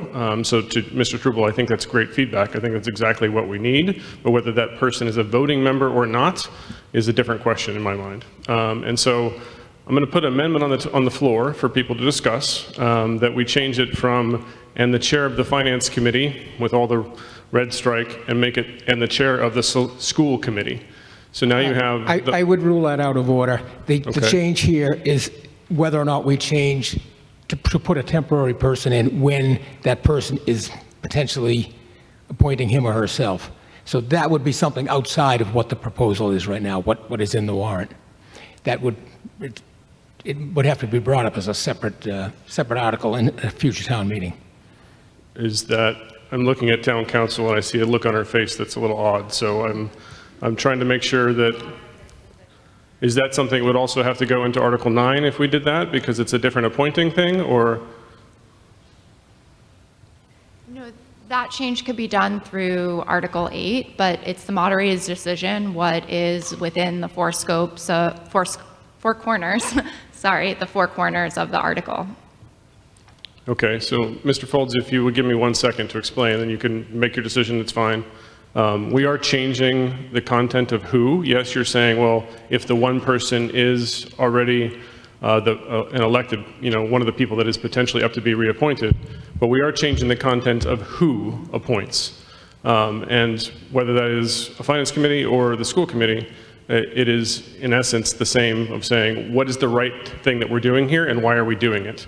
We're doing it in this particular case because it could be a conflict of interest.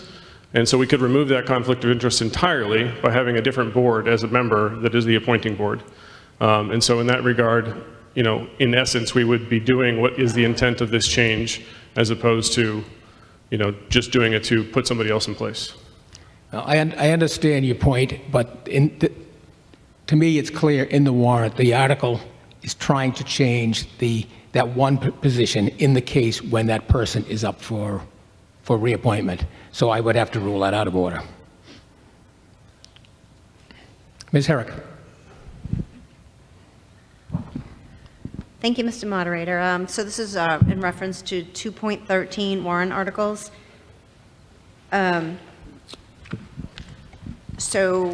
We frequently on the Select Board do have boards and committees bringing forward warrant articles, but I just want to understand when any board committee brings forward warrant articles, there's language that should be in the warrant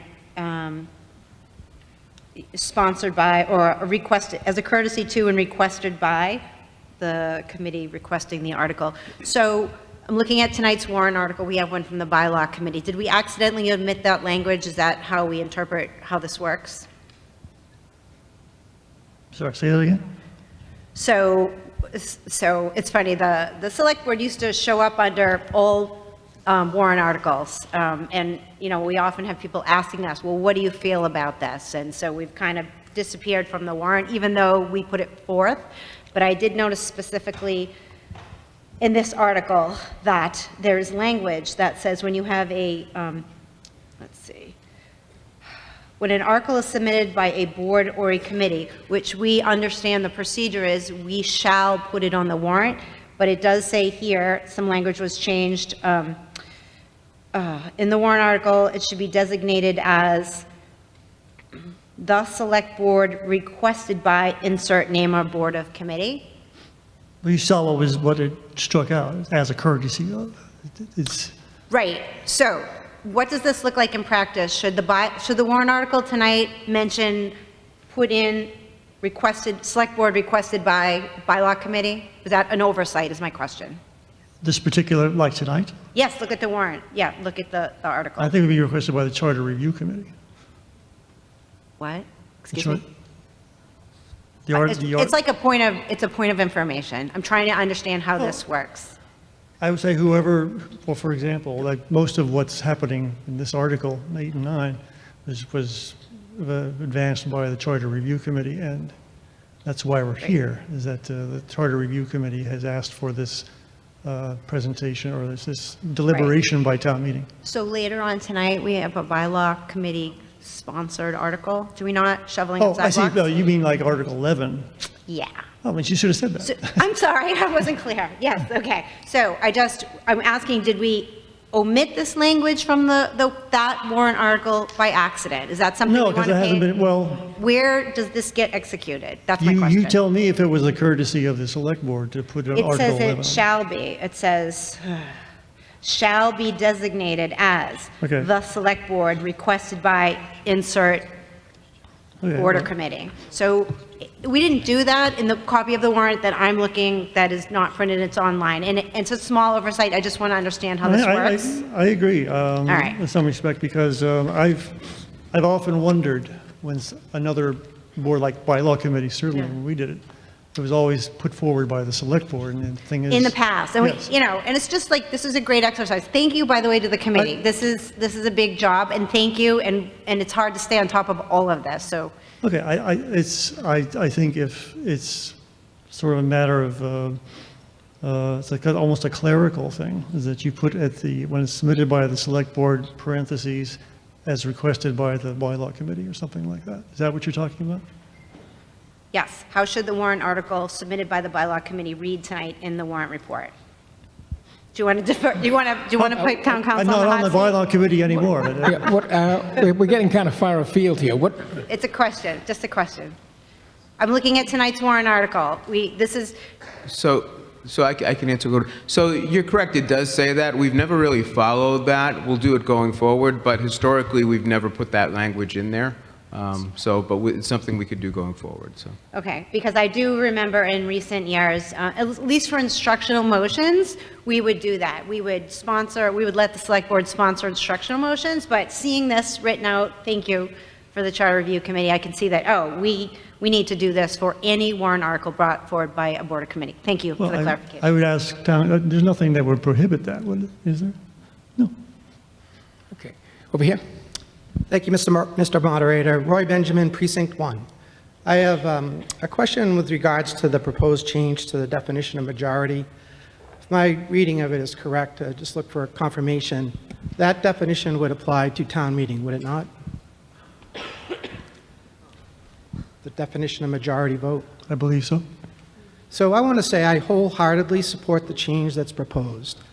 In my mind, having sat through town Right, meetings... well, are you talking about the change to what the definition of majority vote is? I'm just here to enthusiastically support Yeah. the proposed proposal that's been put forth and acknowledge that what it really does is reflect our practice over the last 30 years that I've been a town meeting member to have a majority mean a majority of those who are here and we have a quorum.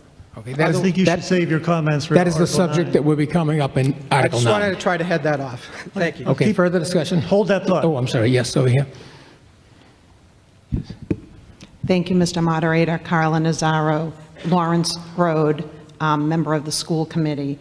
I respectfully ask that you reconsider your decision for Mr. Wise's question, and I will provide another bit of information in terms of the appointment committee for FinCom.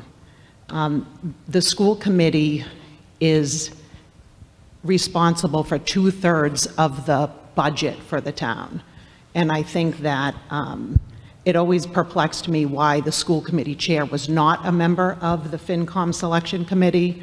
And I'm hopeful that you, being a member, one of the 3 members of that committee, would see the benefit of having a school committee member on it.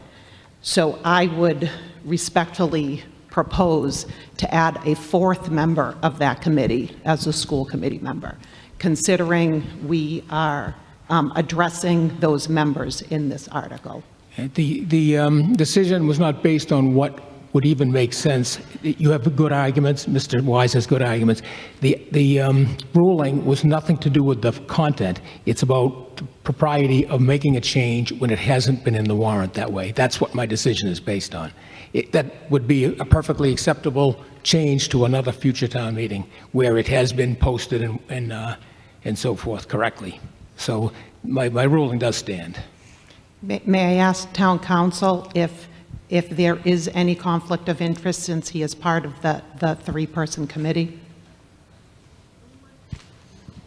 I don't think she wants to, yeah. I am here as moderator, not as a member of a committee. Yes, next. Excuse me, point of information.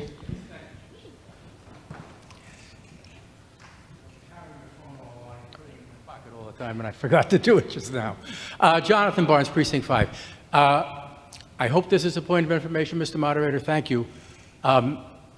The Charter Review Committee invited, actually, let me start again. The Charter Review Committee had a member of the school committee on it and invited input from all of the committees in town, all of the boards, committees, and commissions. This issue that you have ruled on has had an ample opportunity to be brought up for the past year while we were considering alternatives, and it never came up. Thank you. Okay, further discussion? Yes, over here. John Halsey, Precinct 1. I guess my question is for you, Mr. Moderator. We're reviewing proposed changes to the charter. We're being asked to consider those and ultimately vote on those. And Mr. Wise brings up a point that there's a way to potentially amend something that's here to actually add clarity and based on what Mrs. Nazaro said, you know, some common sense. I'm a little perplexed that you would deny a town meeting member the opportunity to propose such an amendment. It is the job of the moderator to decide what is within the 4 corners of the article, regardless of what the subject is. And I have ruled on this, and I'd like to move on. The ruling is, I feel it is outside the bounds. It's directly pertinent. Do you have another subject to talk about? Because I've already made this ruling, and I've actually allowed 3 of you now to question it. The ruling has been made. I feel like... Well, I get the ruling, Mr. Moderator. I get that you've pronounce the ruling, and I'm questioning the veracity of the ruling, because I think we're here to discuss what's best in a forum of people with different opinions, and it sounds like only one opinion's counting. Further discussion? I'm sorry, was there a point down here? I'm sorry. Would you please have the microphone? Do you have a point of order?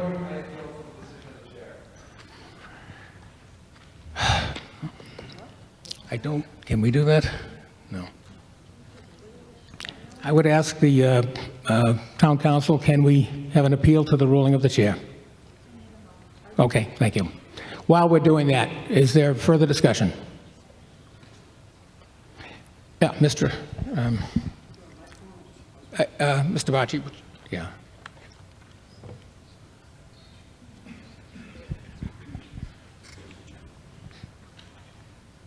Carlo Bacci, Precinct 5.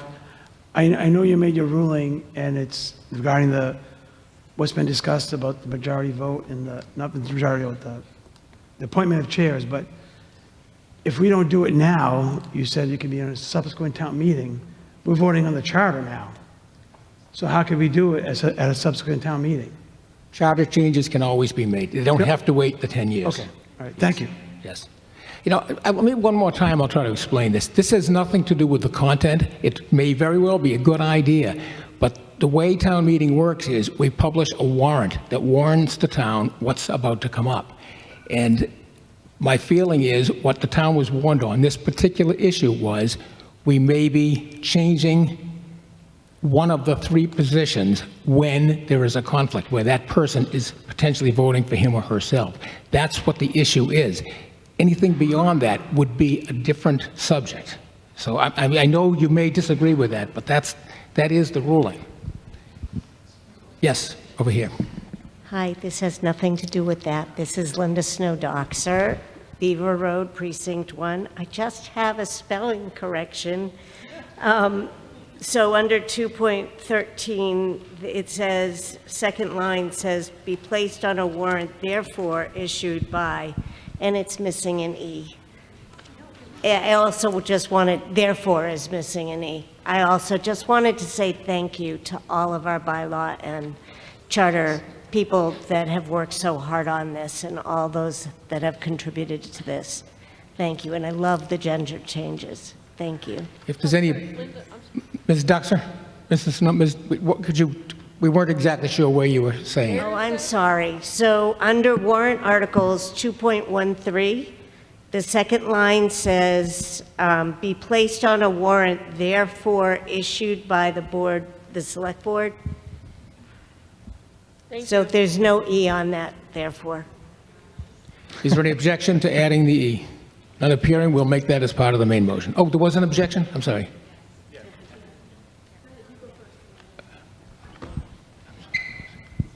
I'll speak only because I'm the closest to the mic. Joe Carnahan, Precinct 7. I've heard several people point out that in this context, this is the thing for which, or therefore, it is not therefore in the sense of causal reasoning or something like that. And so I believe we actually need to discuss this amendment because I think the current spelling may be correct as is. Ms. Snowdoxer, do you have a?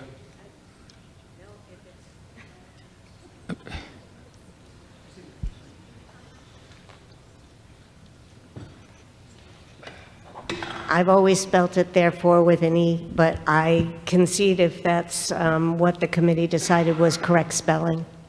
Okay. Thank you. Okay. Mr. Doxer? Thank you, Mr. Moderator. Mark Doxer from Precinct 1. I want to appeal a little bit to my fellow town meeting members. I think it's important that we are working together to get done what's happening here.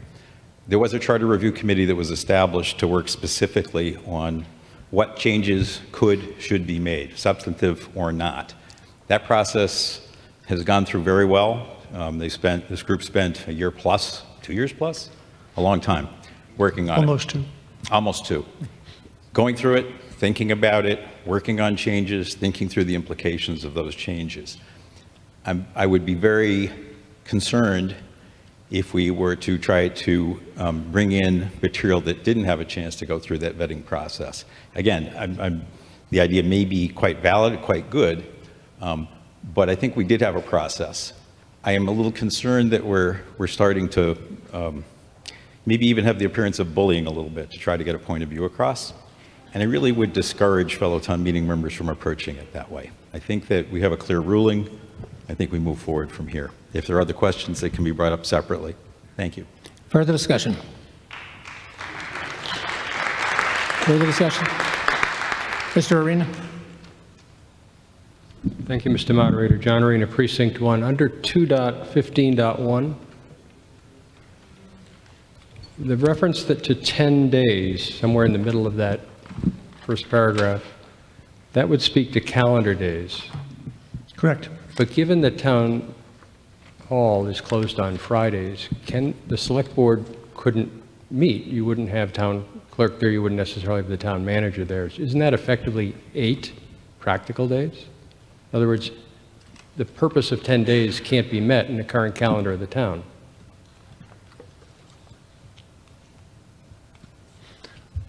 Well, the definition of computation of time, same for charter as for bylaw, does say that anything after 7 days is 10 calendar days. That's how it's written. I understand exactly, but as you pointed out, there was a fair amount of precision that was intended here. My point is 10 can never be achieved under the current scheme. It's practically 8.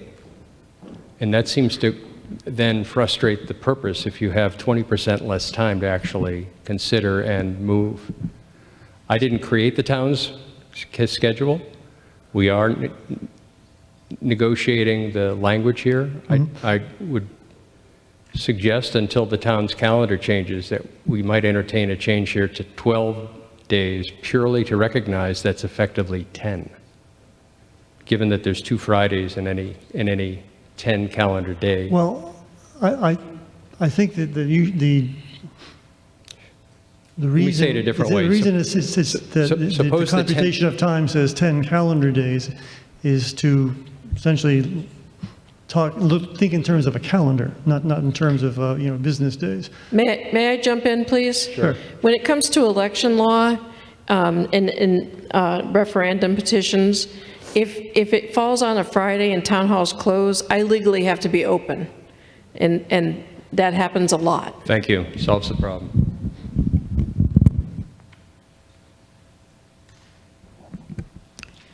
Can I go, because the town moderator's there. Alan? So I have a question back on, this is applicable to both the Finance Committee and Bylaw Committee, and I'm not going to try to change it to be somebody else, but I want to ask about an interpretation of some of this amended language. When you refer to a designee of the Finance Committee, and then you have the phrase afterwards, who is not in their last year or seeking reappointment, could one read that the designee of the Finance Committee need not actually be a Finance Committee member? And that would be applicable also to the Bylaw Committee that has the same language. Could the designee be anybody? So in theory, the chair of the Finance Committee could designate a school committee member to fill their place, or any member of the public. Because your language designee is not limiting it to be a member of the board. You have that clarification, who is not in their last year or seeking reappointment, but that could apply to anyone in this room. That's a good point. No, you're right. The way it's written and the way you're interpreting it, you could squeak that in there, yes. Okay, Tom, so maybe that solves your problem if you get the right chair. Thank you.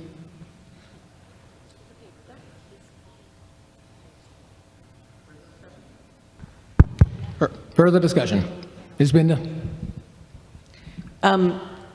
I'd like to make an amendment to this to say a designee of the Finance Committee serving on the Finance Committee who is not in their last year of seeking appointment, because I think that was the intention. Not to designate anybody so that something could be squeaked in. I think the intention was a finance committee member, maybe to be voted upon by the finance committee. Was that the intention? Mr. Haley? So the intention on this was to just prevent a conflict between a chair voting for themselves. So, but was the intention then that it would be another member of the finance committee and not the Yes. chair? Yes. So I would like to make that amendment then, that to say designee of the finance committee. Point of order? Can you go to the mic, please? Yep, thank you.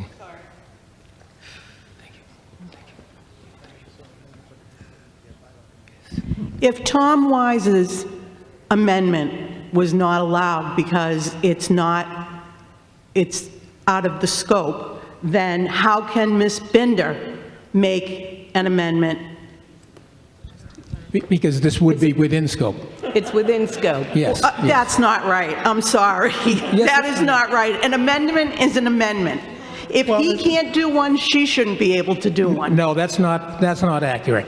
Ms. Binder's motion is trying to clarify what the intention is. And it is within the scope. It is to clarify the intention of, Correct. And so serving on the finance committee. would you also apply that to the bylaw committee? I would love to apply that to the bylaw committee also. Can you apply that also? Yeah, we'll make. What?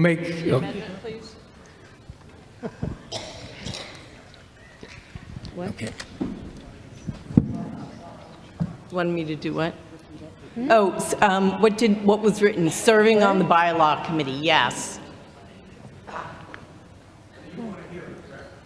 And Mr. Struble, Mr. Hilly, should there be, who decides? Serving on the bylaw committee to be voted upon by the bylaw committee to be voted? No, I think if you just say designee, that's enough because you're. Okay, so the chair could. But just you're say designee and then you limit the pool of designees to members of the finance committee or members of the.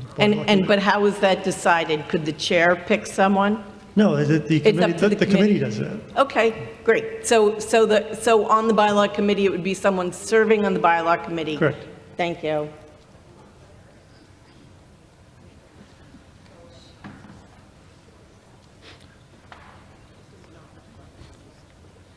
This is very much like bylaws. Having been up here as a bylaw chairman, this is very similar to that. So.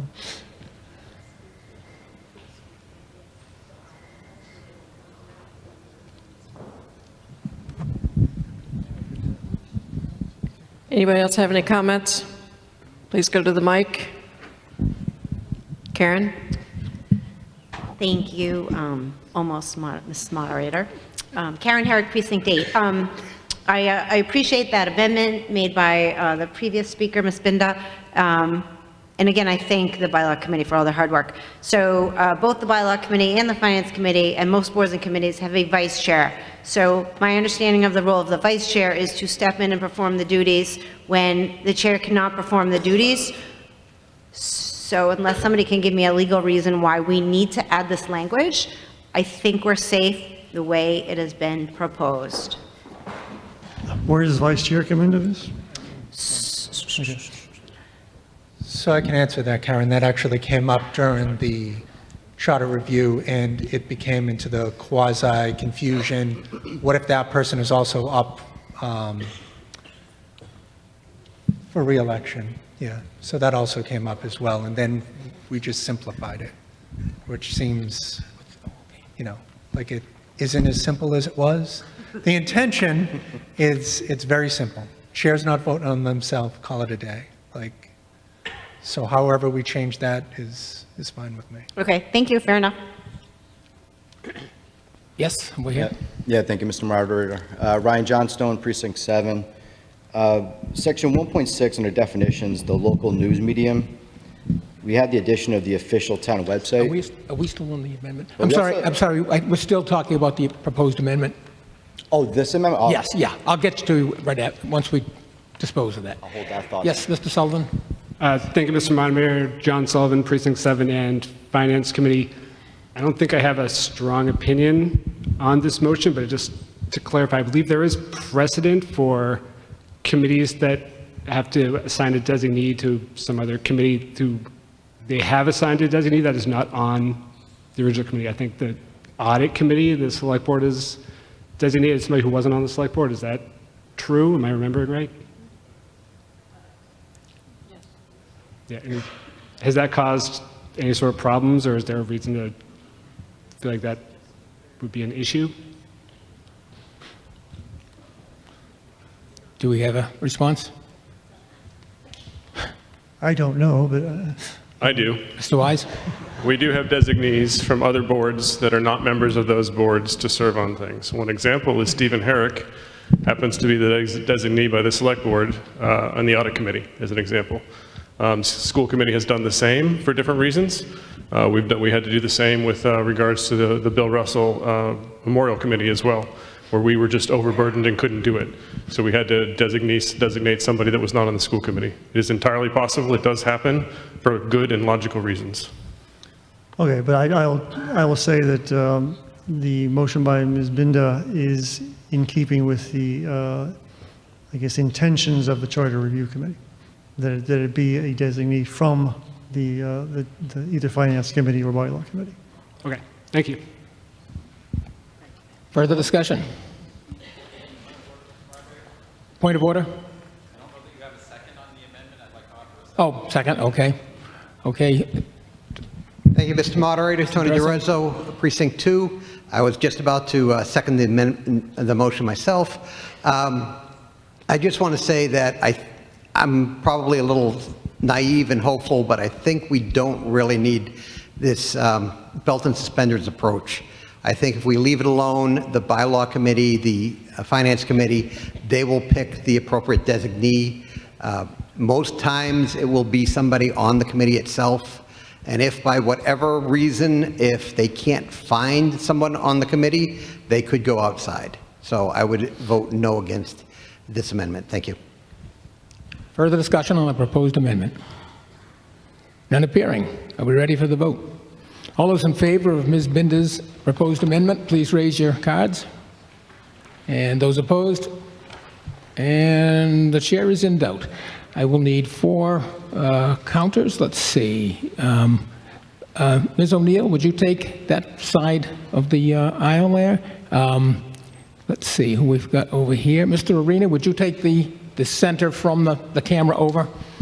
And, Steve Herrick, would you like to do the middle up to the camera? And then, Mr. Pacino, I assume you're volunteering to do that? Yeah, okay. Thank you very much. All those in favor of the proposed amendment, please rise.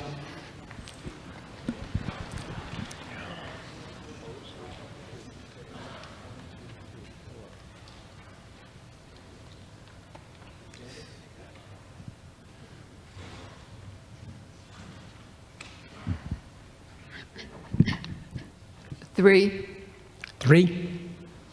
5. 5. 28. 28.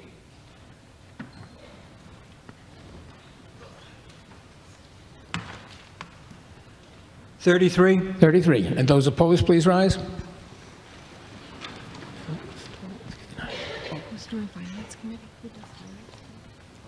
Five. 5. Excuse me, 5. 7. 7. I'm sorry, I think it's 6. I have one person who's behind the seats. 6. 28. 28. And is there a 4th one? Did we get them all? Oh, we did, okay. Oh, there is one more, yeah. Oh. 38. 38. Yes. Okay, the vote being 69 in the affirmative, 79 in the negative, the motion does not carry.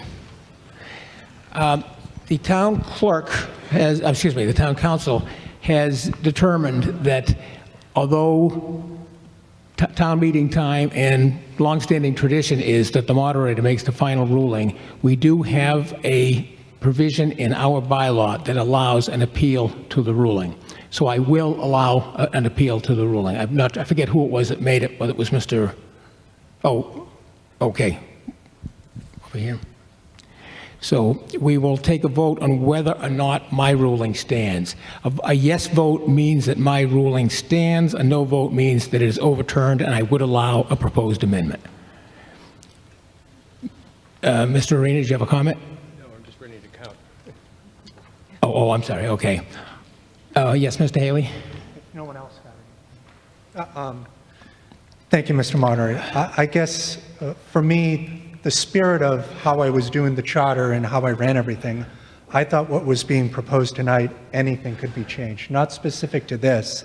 You could have other sections in here that people want to make changes to, and that's not on this list. So I think that anything that's in the charter should be able to be changed on the fly right here.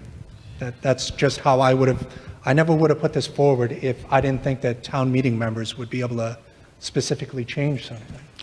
The way it has always worked is that the warrant lists the articles, the changes or the proposed changes that will be made, and anything dealing with those changes could be amended as long as it's within what the idea of the article was. You could delete the change, or you could change it a little bit, but you don't change things that are not posted to the town. The town would have no idea that we might make a change to something that's not stricken out or in bold.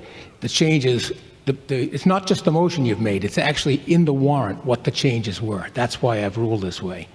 If it was just a change to the warrant, excuse me, a change to the charter, and then the motion was made, you would be perfectly right. But the warrant spells out the parameters of what can change, and that's what my ruling was based on. Okay, further discussion? I'm sorry, did you have another comment? I didn't mean to cut you off. I was just going to say, I guess my interpretation is different than yours, which is okay. I just think that it's more in the spirit that if it was actually in here, I'm just going based off how we would notice meetings or anything that we were changing select board policy. If 2.1.3 was in our policy and up for discussion, anything should be able to be changed within that section that's on there, not just something that I specifically wanted to do. It was posted that way. It's contained in the warrant this way. I'm not sure why it can't be changed, because we're just going off, there could be other sections in here that other people want to change that isn't noted, and then what are we going to do? We're going to have to wait another year or to make some changes? You know what I mean? Like, that's the way it works. Yes, but we're doing the charter now. Why are we going to be duplicative when it could just be summed up right now? That's not what town meeting does. Okay, please, one speaker at a time. Yeah, okay. Mr. Grant? Thank you, Mr. Moderator. Tom Grant, Precinct 4. Did you say before the suggested change could be addressed in Article 9 instead of in this article, or am I misremembering? That was the proposal for the change in majority vote. Okay. All right, thank you. Okay. Ms. Binder, did you have a comment? I'm sorry. No? No, just a big sigh. Yes, excuse me, Mr. Struble, I'll go to you, then I'll go back to... Jeff Struble, I'll say Precinct 7 for this point. I throw it back to committee. I mean, if you want this change to be made, I'd throw it back to the Charter Review Committee and say, have a meet again and see if they do. I think there's a lot involved with this that I think is not being explored. But at this point, I mean, you're talking about being able to do this in any event, but what you're doing and what you're trying to do, I don't think that's been studied carefully enough, quite frankly. And I would say, as I say, something the Charter Review Committee could dig into. And granted, we thought we'd be done after today, but we don't have to be. We can meet again and go after your suggestion and come back to this body again. And if we want to change the charter, we can. We can do it any time. It's just convenient at the moment. But I would say this change that you're talking about, I think deserves careful study, which you're not giving. We can't really give here tonight.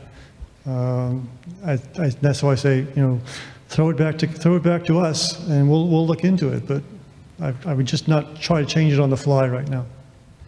Ms. Arnold? Thank you, Mr. Moderator. Jesse Arnold, Bylaws Committee Chair and member of the Charter Review Committee. Just to maybe insert some levity into this discussion, I just want to explain to the body how long we worked on this. For the moment of levity, I have a 10-month-old. When we started these discussions, I was not pregnant. So that's how long we worked on this. So we met bi-weekly. All of our meetings were publicly published with our agendas. We also had several public forums where people could come and give comments. As the Bylaws Committee Chair, I can tell you that every committee who had substantive things in the charter was asked, do you have anything that you wish to change? Here's our proposed changes. Would you like to weigh in on this? I would just support Mr. Moderator's position that there has been time to have these discussions and that we are looking at things that required proper notice at this point. And I would actually ask Town Council to weigh in on the explanation of what it means to give proper notice and why we have published what our changes are and how that impacts our ability to just say, well, here's a section that's not getting changed, but now we want to change it. And if that's something that's even allowable, which I'm hoping I haven't set up some terrible thing here, but. Town Council, do you want to comment? Okay. So the bylaw committee gave notice under the open meeting law. Everything was published. It was sent to the select board for consideration. That meeting was also noticed. They had a hearing, which was also noticed, and then went into the warrant. From a legal standpoint, though, what the Attorney General will look at under Chapter 43B is whether this town body properly voted on the proposed charter amendments, which our warrant was properly posted, and if it passes tonight, would have been properly voted on. So changes could be made during town meeting from a legal standpoint and presented to the Attorney General for approval. Thank you. Mr. Corum? Jeffrey Corum, Precinct 7, member of the Finance Committee. I just feel that the town charter should be a much more stable document that does not get changed on the floor of town meeting, but only under this process that we have heard takes several months to review all the possible repercussions. And I feel that this sort of a change is something that town meeting members perhaps should talk with the other members of their precinct whom they are representing to understand whether this change is something that they would approve of. Thank you. Ms. Alvarado? Thank you, Mr. Moderator. Vanessa Alvarado, Precinct 5. I just clarification on something, and Mr. Moderator, it may go to you or perhaps to the Charter Committee or to the Town Clerk. There's Article 8, which has some of the less impactful, sort of many of the gender-neutral terminology and things like that, some clarification like this. Article 9 is the one that has more substantial changes that needs to go to the state for review. Is that correct? Ms. Freed? Thank you. So I wouldn't necessarily classify Article 8 as non-substantive and Article 9 as substantive. It's just that under Article 9, those changes are changes that address the composition, mode of election or appointment or term of office of town meeting, town manager, or select board. So there can still be a substantively significant change that falls outside the scope of what I just described and can be accomplished under Article 8. So I would hesitate to classify Article 8 as non-substantive and 9 as substantive. That's not accurate. Okay, that's very helpful. Thank you. Mr. Barnes? Thank you, Mr. Moderator. Jonathan Barnes, Precinct 5. I support the moderator's determination in this case. While it is true that the entire charter document is on the screen and was before us, that's not what we should be deciding tonight. What we should be deciding is exactly as the moderator presented it. The proposed changes that were made by or proposed by and recommended by the Charter Review Committee. I said it before, I'll say it again. The Charter Review Committee has been at work, I said for a year, I was mistaken. It is closer to 2 years. We invited All of our meetings were public. We invited every member of the town to participate in that process. We certainly had ample representatives from all of the committees on the town, in the town. They proposed and we discussed what is presented before you in strike-through and in red. We did not propose any changes that are not in strike-through and in red, and we are here tonight to decide on what the Charter Review Committee has recommended to you. I strongly urge this board to affirm the moderator's determination. Thank you. Yes. Melissa Murphy, Precinct 8, Van Norden Road. I just want to say thank you to everyone that put all the hard work into this 2 years worth of work. But I've been on this, or within this body for years now, and many times there have been committees or town staff that have put a lot of work into a warrant article, and we've sat here and amended it on the floor. Now, as town council said, this is completely legal. There will not be a violation of posting it. So I think it would be fair, at this point, we're reviewing the charter to allow this amendment. Whether it passes or not, that's up to the body. But many, many times we have sat here and amended articles that many people have put hours and hours of work or years of work into. So this is nothing new, and I am just kind of shocked by the pushback of an amendment. Thank you.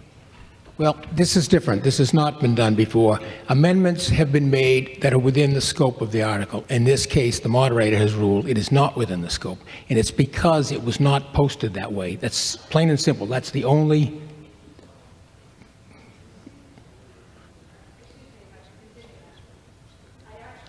Disagree, because town council said it was posted out. It was posted, the whole thing. This would be legal. So I disagree that you're saying it wasn't posted that way. The whole section 2. I don't have my warrant. 2.12 was all posted. And it would be legal to allow this body to vote on an amendment. So I think, sorry, Mr. Moderator. Yeah, Ms. The Reed. clarification, the warrant was properly posted. I think that if the motion passes, the Attorney General will defer to how the body acted. So generally, moderators' rulings govern. That is the standard rule, and they are not appealable. Reading has a unique rule where that decision can be appealed.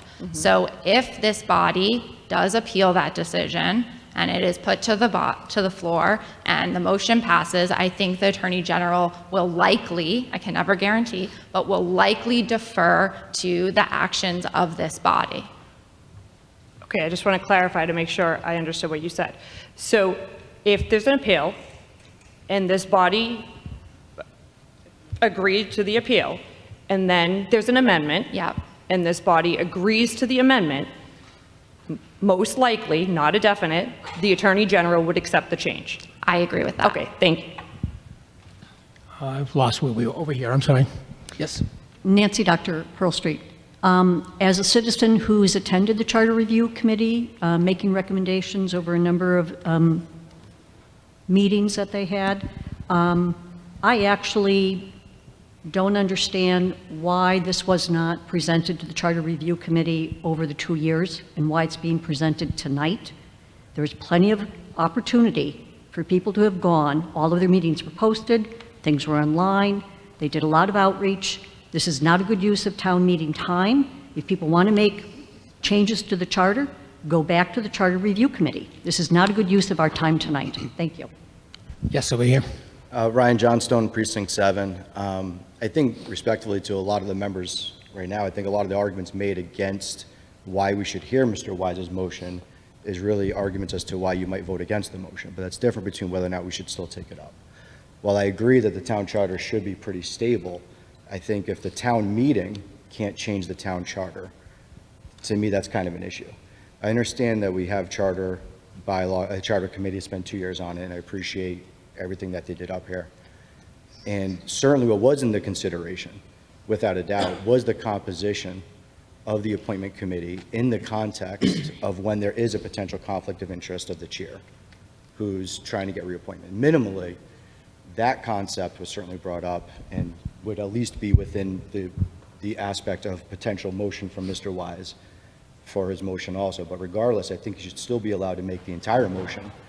And if we decide to shoot down the motion because it wasn't brought up in 2 years, because of how much goes into it, then that may be a reason to shoot it down. I don't think it's a reason to not hear it, and I will be voting to overturn the moderator's decision. Mr. Cool. Stephen Cool, Precinct 6. My comment, my question is directed to Ms. Freed. It sounds like you're saying that the Attorney General can question the process by which we reached the final form of the charter rather than just looking at the letter of the charter that was voted in by town meeting, which really surprises me. Absolutely. The Attorney General will look at the process that the town utilized to amend their charter. They look at it when a bylaw is submitted. Was proper notice posted for the CPDC meeting? Was the warrant article properly posted in, in the places where it's required to be posted around town? Those are typical things that the Attorney General looks at. As Laura well knows, there's a form that she needs to submit to the Attorney General certifying all of these various aspects. So yes, I would expect the Attorney General to look at it. The question then becomes, how in-depth will she dive into whether the motion that was made was within the four corners of the article? In my experience, she will defer to the town meeting. So that's why I'm saying I think it's likely that she will accept the motion if it does move through as presented. But obviously, I can't guarantee anything. Well, yes, ma'am, I understand. Obviously, she wants to make sure that proper notice was given and so on. But how can she question the action of town meeting if we follow the town charter and the moderator made a ruling, but maybe we can vote on whether or not we accept that ruling and so on. So that's in the charter. How can she question then the result of our deliberations here if we follow the rules? I think she would review it and likely find that we acted properly. For example, there have been bylaws that have been overturned because the warrant article was drafted so narrowly that changes were completely outside the four corners that she felt that improper notice had been provided to the public. So it is within her scope and her charge to do so, and she has done so in the past. Now, here, I think your bylaw is very clear that you can challenge a motion or a ruling of order of the moderator. So if you move forward, challenge that, and it's successful, and then the motion passes, I think it's likely she'll find this all within the scope of what Reading is permitted to do in your bylaws. Obviously can't guarantee it, but I think it's likely to be successful. Okay, thank you. Ms. Hillary? Thank you, Mr. Moderator. Jennifer Hillary, Precinct 4. I first would like to acknowledge that the beauty of town meeting is that in discussions, new ideas are formed. We see things in new light. So I appreciate and celebrate that in this room, we have new ideas that perhaps weren't thought of before. However, I high level am hearing in the moderator's decision that the public is not on notice of this particular change. And as a representative of the public, of my precinct, what they would be on notice of is these changes that were in the warrant and not necessarily a more substantive change that Mr. Wise brought forward. And I think it's important we not confuse our feelings about the substance. Perhaps we feel the substance is worth further review, but rather look at the process of getting to that. And the process, I contend it is not appropriate to vote on that tonight. It doesn't preclude this discussion from happening in the future. So I support our moderator's decision, and thank you. Ms. O'Neill. Mary Ellen O'Neill, Precinct 6. I support also the moderator's decision. I know in the past this has come up in terms of the four corners of the article and has been frustrating to some people on zoning, for instance, in the past. But my concern here is that This is a substantive change that hasn't been explored by the Charter Review Committee.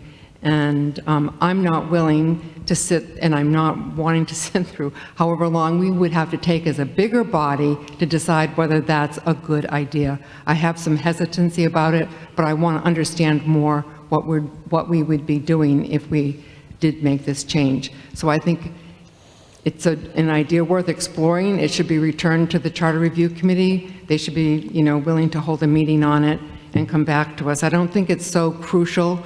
It needs immediate action today. Thank you. Further discussion over here. Jason Clark, Precinct 3, also Vice Chair of the Bylaw Committee.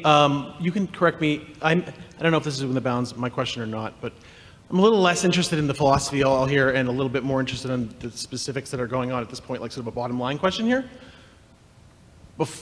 Since Ms. Binta's amendment was ruled down, as I recall, the last place we left this was that a designee of the Finance Committee who is not in the last year of seeking appointment does not have to be someone on that committee. So, in theory, if the Finance Committee wanted to put someone from the school committee, they could do that. So that is now available to them without an amendment happening. So my question essentially is, did Tom Wise specifically want a school committee member to be the person who is that designee?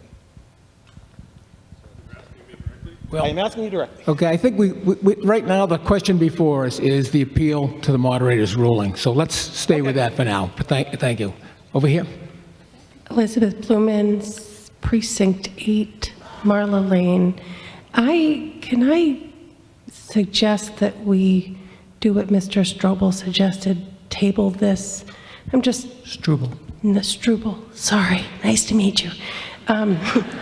I'm new here. I had Thank a dollar you for every time. letting me stand at the mic. I'm just wondering how clearly people are thinking at 10 o'clock at night, and there's a lot of back and forth, and I wonder if we were to go back and work on it like we did before the last town meeting, if we couldn't come up with something that would be more amenable to all of the voices in the room. Just a thought.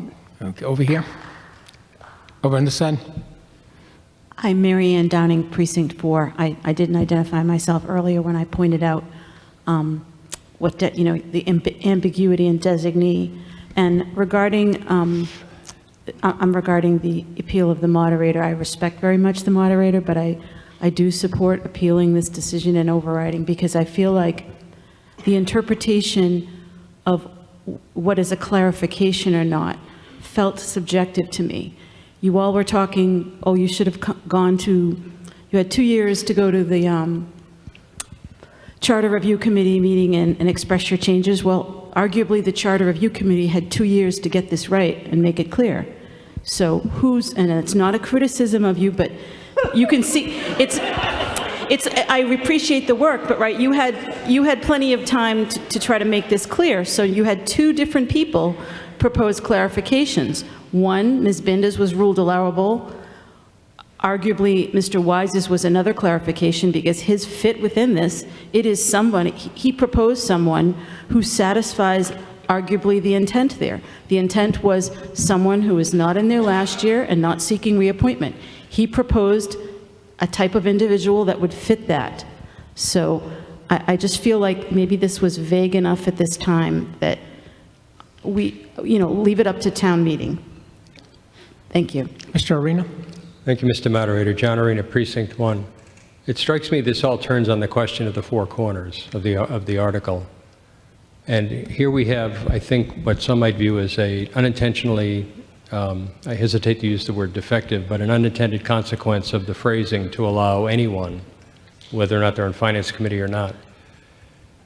I would venture a guess that wasn't the intent of Finance Committee, but it is what's written on the screen and what we're debating.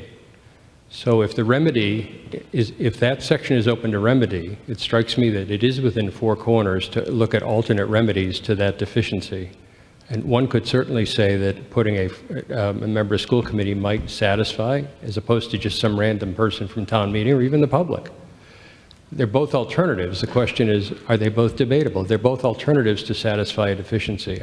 Narrowly on this point, it doesn't go without, they both speak to the matter of how do you plug the hole that's created by the unintended consequence of this language.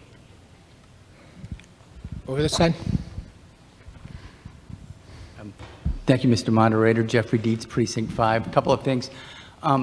I think Mr. Wise's suggestion was a change to the actual composition of the appointment committee and not just ambiguity in the wording, whereas Ms. Binda's suggestion was a clarification. A clarification and a change of the composition of the appointment committee are not the same thing. Now, the other thing is that as a town meeting member, when I get my warrant, I actually read the whole thing. And in this case, I did not want to read the whole thing and review it from the standpoint of what other changes can I possibly make to anything in the town charter that I want to change about it. I only want to review and give my attention to the changes that are specified in here. And I think the town moderator's suggestion that it's important to determine what is in scope and is not in scope speaks to the question of what are we reviewing when we're reviewing it. I don't want to review every possible change that can be made. I just want to review the changes that are in here. So I support the moderator's ruling. Thank you. Charles Thomley Moran, Precinct 7, move the question. Okay, is there a second? This is moving the question on the appealing the ruling, correct? Yes. Okay, this requires a 2/3 vote. I would ask the same counters, and all those in favor of ending debate, please rise. Planning committee always goes with this section. Yeah. Sorry? Planning committee always goes with this section. Who's doing this? Mary Ellen.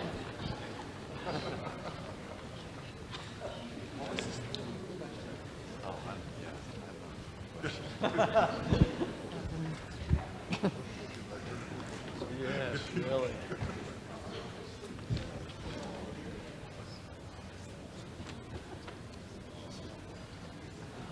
Really? 26. 26. 35. 35. 40. 40. 25. 25. Are those opposed to ending debate? Opposed? Yep, thank you. 2. 2. 1. 1. 9. 9. 0. 0. Did you get that last one? No. 2190. The vote being 126 in the affirmative, 12 in the negative, the question has been moved. We will now go to the question of appealing the ruling of the moderator. A yes vote means that you are appealing the ruling, which would allow that amendment to be made. A no vote means that you are confirming the moderator's ruling. Everybody understand that before we go on? Did I say that the other way before? We haven't done this before, I'm sorry. Did you have a point of order? Simple majority, correct? Simple majority, yes, I'm sorry.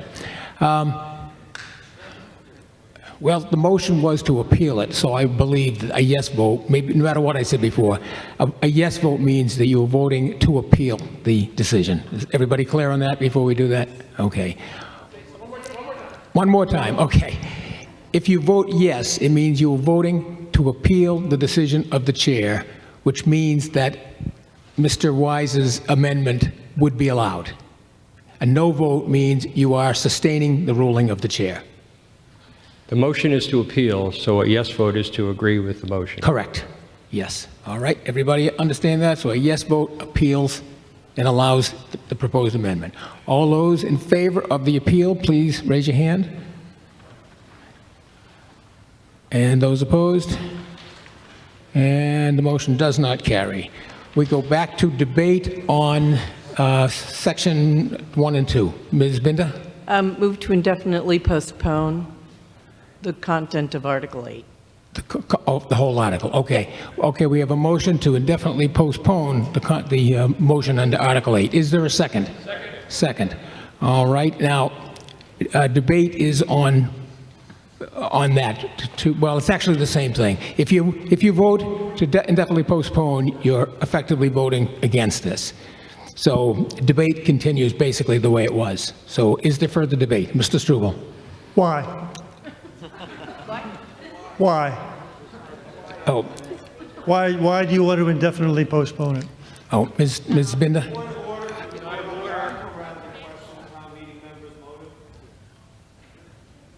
If you're willing to answer. I'm willing to answer, Yes. because I think that if that ruling is, if it stands, then the entire charter is up for debate. I think that town meeting shall meet 4 times a year.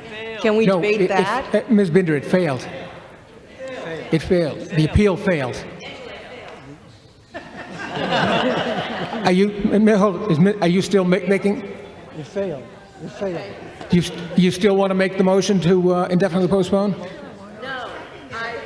Okay, she is withdrawing that. Is there any objection to her withdrawing that?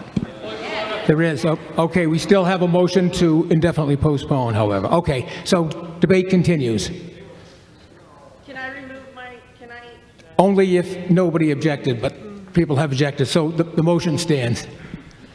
Oh, Mr. Pacino, I'm sorry. Mr. Moderator, it'd be better if the motion would be to table until Thursday. That way it would give the Charter Commission another chance to talk. Sorry, guys, I'm not on the commission anymore. It'd give the Charter Commission another chance to have a meeting and to talk and to come back with something. I'm sorry, guys, to maybe give you more work, Well, but okay, motion it should be to table. A motion to table. Are you making the motion to table? Can I make that motion? You can make it. It's non-debatable, and we would go. We're making a motion to table. Together. Hold on one second. Yeah. Right. There's a motion to table on the. Right, and now there's a motion to table, which overturns that. I mean, not overturns it. I'm sorry. It comes before it. Yeah, okay. But I will, one point of explanation, I don't believe it's possible for the Charter Review Committee to meet before the next meeting. I don't think that's, it wouldn't be time to post I it. will accept next Monday night. Okay, so we have a motion on the floor to table, which is not debatable. Point of order? Okay.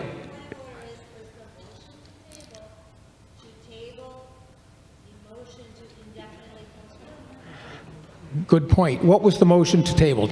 Motion to table everything under Article 8? The motion is to table everything under Article 8. Okay, so which would be the main motion? Okay. So if we did vote to table it, it means we'd move on to Article 9 right now, but 8 could come back later before we adjourn sine die. So is this a point of order? Okay, point of order. Point of order, just checking, Mr. Moderator, but I believe even if the Charter Review Committee met 1,000 times between now and Thursday, your ruling on the warrant of this town meeting, the subsequent town meeting, would not be changed by anything they did, correct? Correct. Okay, just checking. Okay. All right. All those in favor of tabling the main motion under Article 8, please raise your hand. Those opposed? The motion does not carry. Okay. We are back to the main motion as well as a motion to indefinitely postpone. Okay, it's the same argument. That's why I'm saying that. We will take a vote to indefinitely postpone before we take a vote on the main motion, but they're both debatable at the same time. Okay, over here, I'm sorry. So I was just going to, because I thought so we're going to vote right now to definitely postpone this article? Well, indefinitely postponing is debatable. So and it's debatable on the main motion. So it's really the same debate. But before we end, when we're done debating, we will vote to indefinitely postpone, and if that fails, we will vote on the main motion. So right now we're discussing indefinitely postponing. We're debating that. Well, right. You're also debating the substance of the article. It comes out the same because a vote. Okay, motion to end debate. Second. Okay, I cannot allow that by somebody who's already spoken. It can be I haven't spoken. You did. That has to be the only thing that you rise to do. No, I asked a clarification on what we were discussing because it's changed every 30 seconds, and it changed 100 times tonight. I asked if what we were debating, actually the item we were debating on at this time, because there was some confusion in this audience. So I really didn't speak. I just made my motion right now. You cannot It was make... very confusing. You can, I know, I understand that. You cannot make you cannot make a motion to end debate if you have just spoken. That's the only thing that you can rise for. That's the rules. I asked what we were debating on. Is there further discussion? That's crap. Point of order? No. Microphone? Jeff, please use the microphone. I'm sorry, didn't Ms. Bindo withdraw her motion? No. Well, she tried, but if there's any objection, it cannot be withdrawn, and there was plenty of objection. Angela. Okay, where are we? Over here. Thank you, Mr. Moderator. Tom Grant, Precinct 4. So if we indefinitely postpone this, that means like all this work is for naught, right? For this town meeting, yes. That seems really silly to me, just because people were upset over an appeal of the ruling of the moderator. Let's just discuss the charter like we're supposed to. We have 6 more sections to get through. Yep. Yes, over here. Thank you, Mr. Moderator. Joe Kernan, Precinct 7. I believe I have only spoken to raise a point of order on this, so I would like to move the question on indefinite postponement, so that we can go back to debating the main motion. Well, before you do that, when the motion to indefinitely postpone is before the body, debate on the main motion is allowed. That's just the rules. So you don't need to end debate on. Yes, but if we end debate on indefinite postponement, we would vote on that, and then we would go back to, assuming that did not pass, then we would go back to debating the main motion, correct? Well, you would be anyway. You can debate the main motion right now. There's no restriction on you talking about the main motion. Indefinite postponement, all that does is reverse it. So when you vote yes on indefinite postponement, it kills the article. If we vote no on indefinite postponement, we're still not done. Right. Yes. Yeah. What I'm saying is, it's really there's no point in doing that unless you want to end debate completely, because ending debate on indefinite postponement is no. I'm trying to get 1 out of 2 votes out of the way right now. Well, we usually... So we can go back to having a somewhat less parliamentarily confusing discussion. Well, that's what I'm trying to avoid. It's really, despite the fact that we have the main motion and a motion to indefinitely postpone on the floor, you can already debate the main motion. That's just the way it works. So you don't need to end debate on one to go back to the other. We're already debating anything on the first 2 articles here. But the motion to indefinitely postpone can only be disposed of by voting on it, correct? Correct. All right. But I can't move that question so that we vote on that and then... Why would you want to? I don't understand. We're wasting a lot of time here. Point of information, yes. You want to end debate on the indefinite postponement. Right. The motion that Ms. Binda made... It's quicker to do that. I will accept that. We're going to have to take a vote now to end debate and then go back to the very same debate that would have been allowed. All right. This requires a 2/3 vote. All those in favor of ending debate on the indefinite postponement, please rise. Please rise. This requires a 2/3 vote.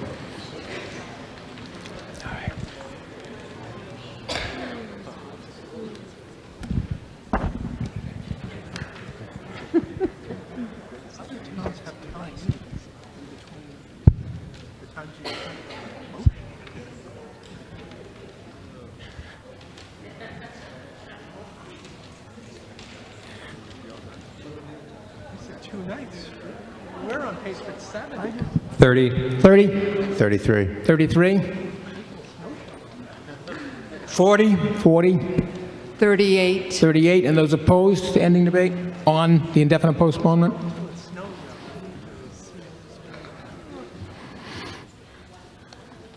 One. 0. 0. 0. 0. 0. The vote being 141 in the affirmative, 1 in the negative, the motion does not carry, and we will now vote on indefinite postponement. All those in favor of indefinite postponement, please, no, we don't, yes, I'm sorry. Okay, all those in favor of indefinite postponement, please raise your hand. And those opposed? Okay, the motion does not carry. All right. debate on the main motion, or I should say the first two articles of the main motion? Further discussion?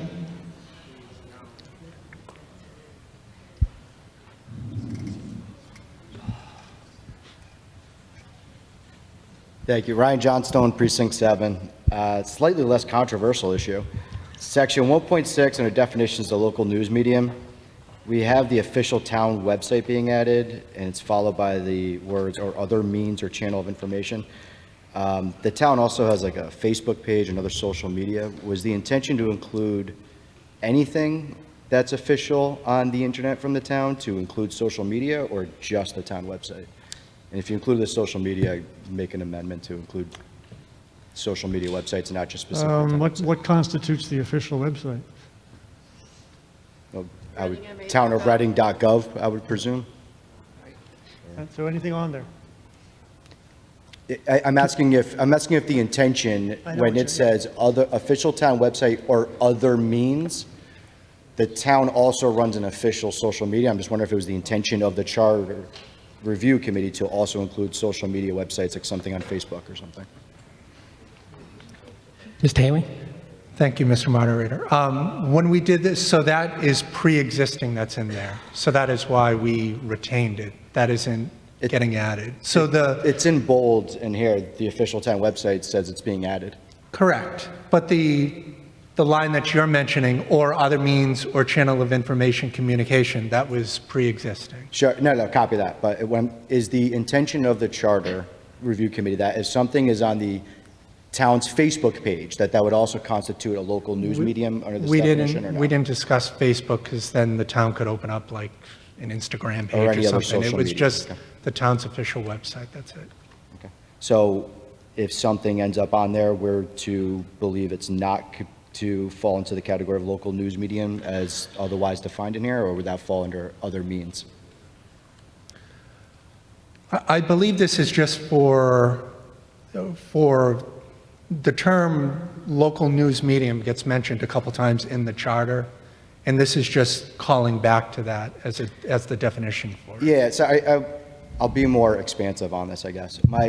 You went out of your way to include the official town website. That was intentional, that went out of the way to include it. But the town also sends out publications all the time through social media websites also.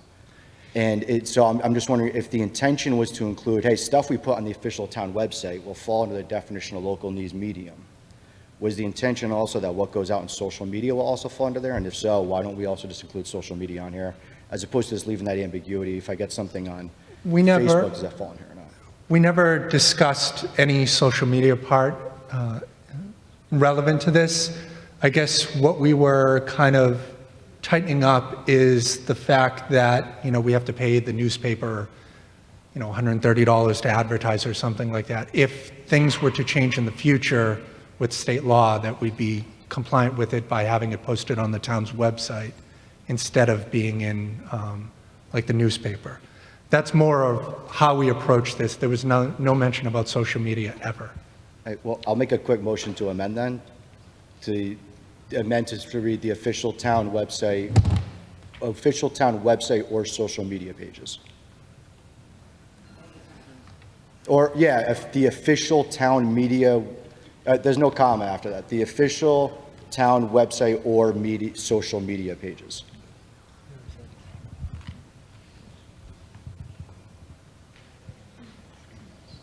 I don't know if there's a second for that motion, but that's my motion. Question though. Yeah. Since we're discussing it, wouldn't the official town website, if it has social media contacts on it, be subsumed by that phrase, official town website, already, without having to add specifically social media pages? I would argue yes. If the social media page is on the website, then yes.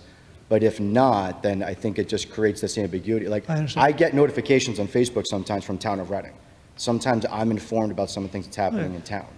But right now, since it was intentional, the thought about internet presence of the town, specifically at .gov website, but the other internet presences are not listed. To me, it just creates a little ambiguity. If something's on Understood. Facebook, does that constitute a local news medium or not? To me, it's, I understand. if we intended to count, I think we just include it right here and make it clear.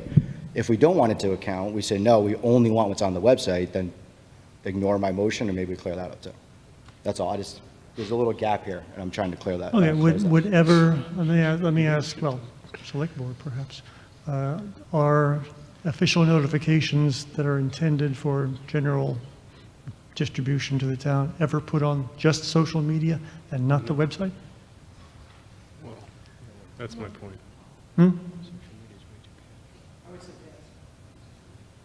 Well, so that does happen.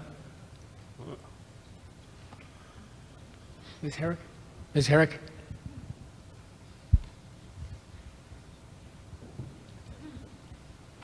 Karen Herrick, Precinct 8.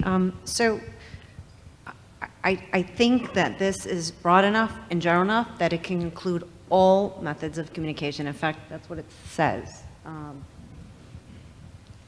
Or other means or channels of communication, but specifically to this motion, if you go to the Town of Reading website, the social media channels are on the front page. So as somebody else noted, it's pretty much covered under the official town website. By the way, is there a second to that? There's no second? Okay. Mr. Wise? So if there's no second, does that mean it's right. done? Right. Then you don't need to hear from me. Okay. Mr. Arena? Just one thought. Was the original intent, Chris, or anyone, that we could only guarantee that the town's website was the authoritative source and that any other social media or less formal wouldn't necessarily be relied upon other than opinion? Is that the intention? Yeah, it's because it's the official town website, so, you know. Then it makes sense. Thank you. Further discussion? Yes. Oh, right. It was not seconded. No. Okay, for any further discussion on this particular point of... We were just told that because this... Wait, will you get to the microphone, please? Thank you. Yeah, we were just told that because the social media pages are on the website, then something that's on the website constitutes a local news medium under this definition. So to follow it up and say, no, something that's not on the official website but it's on Facebook is just opinion is the exact opposite of what we're just told, which was the reason why my motion wasn't seconded. Okay, but Karen just mentioned that there are other means of channel information communication to which the general public has access, which would be social media. So that triggering part there, which was always there in the first place. Sure, I'm just saying, unless I heard you differently, Mr. Haley, you just said stuff on the official town website's official, stuff that's on social media isn't meant to be official, that's why it's social media. But the reason my motion, I understood, wasn't seconded is because we heard from two different people that because social media is on the website, then what's on social media is the same as the website, and it is official. I personally, at the charter, when dealing with the local news medium section, social media was never mentioned. On the website, off the website, wherever it was. The Twitter feed on the Town of Reading's website has been broken for like 3 years now. Sorry. It just doesn't even work. So it was more of official for notices in the future, how I mentioned about us potentially saving money and alerting people through the website. That is what the main spirit of adding this to it was. No social media, nothing else. So when... Point of order, Mr. Moderator. Point of order, Mr. I was just going to say, John O'Neill, Precinct 6. Motion wasn't seconded. I don't know why it was allowed to continue. Point taken, yes. Okay, further discussion on Articles 1 and 2. Mr. Herrick? Steve Herrick, Precinct 8. Move the question. Move the question. Okay, and this would, well, right now, okay, what's that? That's just what I'm trying to decide here. Are we talking about just 1 and 2, right or now do we have to wait till we have to get through the entire thing? Well, since we are discussing just 1 and 2, I would allow a motion to end debate on 1 and 2, because we haven't even... That was the intent. That's the I intent. didn't, if that's Okay, out of yeah. order, then Yeah, I that's withdraw just it. what I was trying to figure out myself. Okay, is there a second on that? Second, okay. So what's going to happen is this would end debate on sections 1. Do we have a point of order? Sure, the first 2 sections of the first Article 1 and Article 2, I believe. Let's get it up there. Of the charter, yeah. Oh, could you speak at the microphone? I'm sorry, we can't hear you.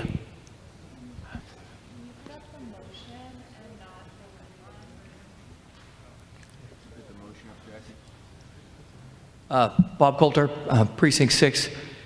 In that article, it mentions, just below that, it mentions majority again. So are we going to bring that up in Article 9, or is it open for debate at this time? Because there is language that was changed under majority in that section, just right below social media. 1.6? 1.6. It was just on the screen. Majority vote, right? And the term majority vote shall mean the affirmative vote of a majority of those present in voting, provided in the quorum of the body is present. So again, that's this language that we were referring to, that if we are going to table this, will that specific majority issue be brought up again in Article 9 and then readdressed here? Because that language will ultimately change. Yes, I see what you mean. That would have to happen. Once we get into Article 9, we discussed that if we make the change, we would have to make it back here as well. Yeah, Okay. I get you. Even though we're ending debate on it, it's really, we're discussing it as a separate article. It wouldn't change it in this motion. It would change it in the charter itself. Okay, so if we change the addition, If we make that change in Article 9, it would change it the applies charter. to Yes. everything. Yeah. Okay, thank you, Mr. Moderator. Yeah. Okay, so we have a motion to end debate on sections 1 and 2, Articles 1 and 2 of the charter of Article 8. Does everybody understand that? This would end debate, then we would move on to the next. Yes, another point of order? Yeah. Question, does that mean that if we get all the way to 8 and we're going to be voting on the entire article, no one can bring up anything on 1 and 2? Correct. Just want to make that clear. Yes. I would allow it if it was something that was changed later that affected this for some reason, but it would preclude you from going back and making changes just in those sections itself. Is that clear? Okay. All right. This requires a 2/3 vote. All those in favor of ending debate on the first 2 articles, please rise.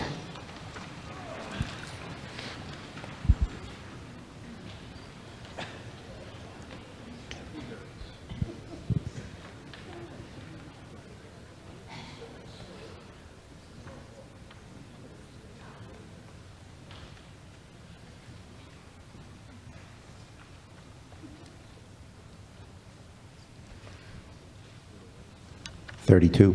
32. 25. 25. 36. 36.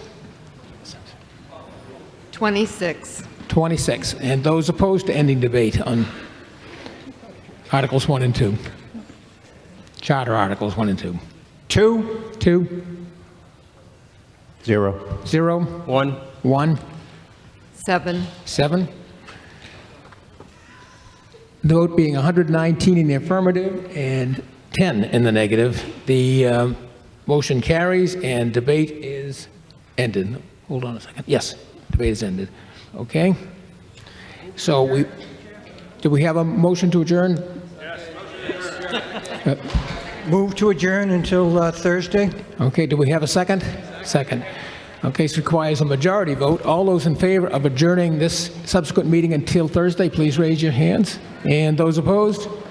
And this town meeting stands adjourned until Thursday evening.